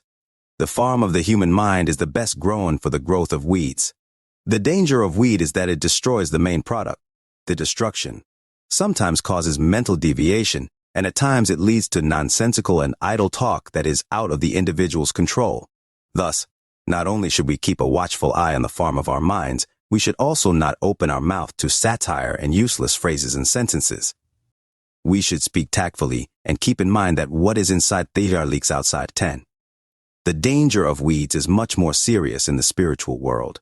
Generally, in mysticism, weed refers to the incorrect worldviews which can damage the correct ones, and deviate the individual from the path of Kamal Thajs can happen as a result of ignorance or carelessness. If the person does not have the correct criterion for distinguishing between negative and positive awareness and is not able to separate and put aside negative awareness, these negative awareness will act as weeds, and they will destroy the consequences of the positive awareness. Incorrect interpretation of the positive awareness is likewise dangerous. Thus, on the path of mysticism, constant vigilance of the mind's farm becomes more essential. For this reason, we should pay heed to the following points. 1. It is not allowed to carelessly analyze or use the received positive awareness. 2. At each stage of the spiritual path, we must reevaluate our inner transformations to identify and reevaluate our capacity, worldviews, and personality deficiencies. 3. We cannot neglect Satan's tricks, which will act subtly. 15. Balance law. Even though the universe is constantly going through changes, owing to the defined relations between its constituents, each part is momentarily balanced. Every constituent has its own role in creating this balance, and the role of no particle can be denied. However, in general, there are three types of balances. Figure 1. The negative static balance, the neutral static balance, the positive static balance. The negative static balance. Le neutral static balance, the positive static balance. Figure E1. In the state of negative static, when an object goes out of balance from its original state, it no longer returns to the previous balance. In the state of neutral static, when an object moves in a certain direction, it keeps on moving in the same direction, and then regains balance in its new state, depending on the direction to which the stimulant factor has redirected it. In the state of positive static, when an object gets off balance, it definitely returns to its balance in the previous state. There is no absolute balance in objects, and everything is subject to instability and lack of balance. Dynamic balancing also consists of three negative, neutral, and positive states. In any design, the various types of balances are taken into consideration. The best design for any moving object is for the object to be capable of automatically restoring balance. For instance, an airplane is exposed to factors that disrupt its balance, and therefore, it should be designed to automatically return to balance. On the subject of the human transcendence, the individual's liability to error should also be considered. Accordingly, committing a mistake is not regarded as the person's ultimate downfall. If the person falls into a divergence of no return after making a mistake, they must have been in state of negative static. And if the person's extreme unawareness persuades them to follow any path without further thinking, they are in the state of neutral static balance. However, the best state is the positive static balance. In this state, the individual can quite possibly commit a mistake any moment. But after each stray off the axis of stability, each likely stumble, they easily regain their balance, return to their main Kamal-seeking path. Hence, no factor disturbs the individual's overall balance. In order to reach this type of balance, we should first accept our fallibility, and then, in case of committing mistakes, we should return to our main path, desirable balance, and ignore the satanic deceptions that disappoint us from returning to the state of balance. The important point is that the amplitude of mistakes can be narrowed, which promises more stability. Figure 2. Figure 2. The process of NCR EA said positive static bala NCE. Neglecting TA principles are elating to TA balance lay weeds to our WAong judgments, hopelessness, disappointment, and aberration. Similar to other worldview weaknesses regarding the laws of the universe, this too eventually creates illnesses that are a result of conflicts.